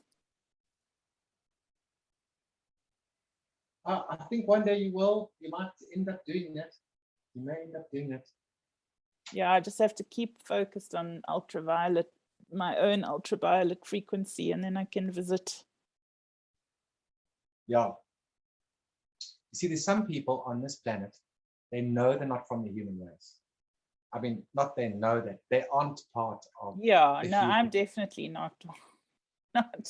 Yeah, they're not. So they're here, and then they do some very incredible and amazing stuff that is unimaginable. You can't imagine it. It's so amazing. You can't believe that it can be done.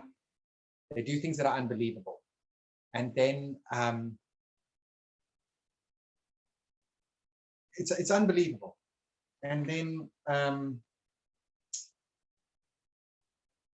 my whole life I've been creating anchor points, and you do it the best way to do that on this planet with its difficulties, and it's you know, it's a very, very tough place to be. If you want to be spiritual here, it's like good luck. You know what I mean? Good luck. Whew, fucking hectic, man. Why bother? It's like half the people don't even know what the fuck you're talking about. They think you've lost your mind. You know, you're a crazy hippie. And then, so I spent my life just trying to get people that are very, very effective. And they've all got a military point. They're all very, very military-like, because they have to be, they take help very, very, very seriously. They don't use all the old stuff that humanoids, they don't use any of that stuff. It doesn't come from this planet at all. It doesn't even touch sides. And then here's the thing. Oh, what's that next? Oh, okay. We have to end off soon. Sure. Hey? Yeah, we've got to post the video. So we need to post the Gene Decode video the 4th of November. Okay. And the good thing is that the children, there are 5 hospitals. After that remote viewing and after that session on the 4th and the 6th of November, we've already had an aftershock effect, because when people activate me, then the clock starts going. It's like the clock starts ticking, and then it's remote influence, but more than just a little remote influence, quite a very powerful effect. And then suddenly it jumped out in the news like a week and a half later onto mainstream media of child trafficking. The trafficking of babies and children from 5 major hospitals in Gauteng. Wow, that's incredible. How the fuck is that? Yeah, amazing. I know, it is amazing. So I'm just waiting to record other events before I circle back and get back to Jean and then say, now here's a report on the effects that we created by doing what we did. Yeah. What was the result? Yeah. Absolutely. Yeah. Amazing. Because I remember him showing the what's it called? Schumann resonance during the visioning was yes, exactly. spiking. I mean, I could feel the reality was being created through that visioning. I could feel it. I mean, it was so lucid. Yeah, exactly. It was very powerful. Very beautiful. And the one thing that connects all of the bad people together, like all these like very nasty people, is children. That's the one common denominator between all of them. It's the one thing that is the thing that links them all together. They all have this, So it's the key thing to go after. So we actually are doing the right thing. Yeah. So what we'll do is we'll catch up again. Thank you, Rob. I really just, there's no real words for the gratitude. I just feel immense gratitude for the time and the love and the care and everything. Just so feel very loved. So thank you so much. Oh, that's good. I'm glad. Yeah, thank you. Glad. Very good. Excellent. So then we'll just make. I'll do Jill tomorrow, see how she's doing and whatever. And that's all part of the same. I'm just getting an extra time because I always do a follow-up afterwards. And so I said to her, it's part of, she's donated some stuff, some money towards the session, which is great. So I'm just doing a whole another session to follow up on the other one. Just to see how she's doing, if she wants to do anything, and I've got the time for her. So I'm just doing that. So it's exchange in abundance for her, you know what I mean? Because there's nothing worse than feeling like you've got this much time and then you've got no more. And are you guys going to buy one of those notes, by the way? Have you decided whether I'm going to buy one. I'm going to buy one. Yeah. Even if you have a break even on it, it might even be a year from now, like I said. It might not be, I just feel like it's a token towards myself for my own abundance. It's like a gesture towards my own creation, Yeah. And listen to Rod Steele. Yeah, okay, I will. Rod Steele, there's Nicholas Veerman interviews Veneman or whatever. Yeah, Venyamin. Veneman or whatever. Interviews Rod Steele. That guy knows a lot about that stuff. And a whole lot of other amazing stuff. He's always been in the background, very quiet. And he explains to you everything that he knows everybody. He knows all of the players involved and he knows what's going on around the world. He gives you information from the 80s all the way through to present time. He tells you everything. And he knows everybody. He can make phone calls and speak to people he knows several people at the Reserve Bank. And he knows everybody in America. He knows this guy, that guy, how it happened, who did what George Bush did, how they turned it around, and then went the other way. But he said that he's always been in the background because he knows it's quite dangerous. There's people that have gotten murdered like in the middle of everything because of this QFS thing that they want to implement. And what the cabal want to do is they want to back the currency, the digital currency. I found this out the other day in my viewing. They want to back the digital currency with us. Because that was the original thing anyway, because we were on the stock market. So they want to back the digital Yeah, Oh with my you and me. God. No. Yeah, that's the whole You mean plan. with That's the jabs, the yeah, digital. So each the person that digital. gets jabbed gets put on onto Yes. the stock market or Yeah, whatever. exactly. Oh Exactly. no. Exactly. So we are the, it's backed by human, Yeah. the human But, value. yeah, Fuck, human value. Unbelievable. fuck, So yeah. that's the plan. That's why they want to give you a passport. So that, My God. yeah, so that you are actually the labor, the money you produce, the taxes you pay. Next But we pay level, taxes. next level slave trade, eh? Yeah, Wow. exactly. And the adrenochrome in Africa, Southern Africa, why we have the biggest diamonds, because it's not just adrenochrome, it's black adrenochrome. Yeah, I know. Black, black as in black adrenochrome. Yeah, no, I know. So we, It's like a Ferrari or a whatever. a black, A Ferrari adrenochrome. Yeah, so there's actually a new word out there I must get people used to. You want white adrenochrome or black adrenochrome? You decide. Rather go for black, it's much more powerful. Because there's a phenomenon with black people that no one on the internet knows. There's something exceptional about black people that no one knows. They're not exactly the same as white Caucasian people. Yeah. They have a very interesting response to pain and unconsciousness. We respond in a different way. They respond in another way. Yeah. They're not the same. You can't, and you would know that. No, I know There's that. something I really know. unique. Yeah. I know, because they also have a deeper, it's I mean, it's a pretty sick topic, but anyway, they have a deeper tolerance for pain. Yes, they do. You know, so it's just disgusting. But anyway, so the adrenochrome can be harvested like it's like an older bottle of wine. It's like a deeper.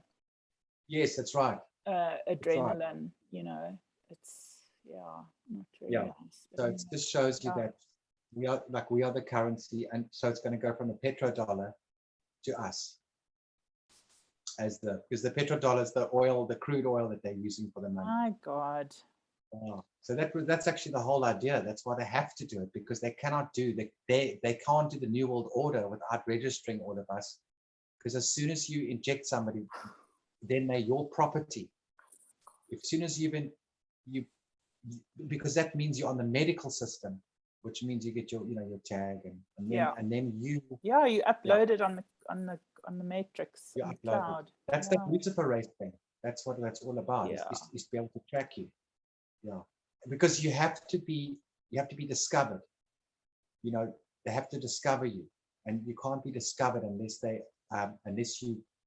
if you consent, you're on the money system. Yeah, and then they say, "Oh, you never got the treatment, the cure. Oh, now you don't have any insurance, no more health insurance, no more government health insurance, because you are not on the system. We can't find you because you're missing at sea. Because it's the Holy See, that missing thing with the Vatican. We can't find you because we don't have so you cannot get any medical insurance or any other benefits because you're not attached. You aren't online. You're offline. You're off the grid." Cool. So we can't give. Anyway, I'll leave you guys to do your upload. But many thanks for this energy and it'll be on soon. Cool. Okay. All right. Lots of love to you and Mix. Okay. Yeah. Thank you, Rob. Okay. Thanks so much. Sure. Okay. Bye.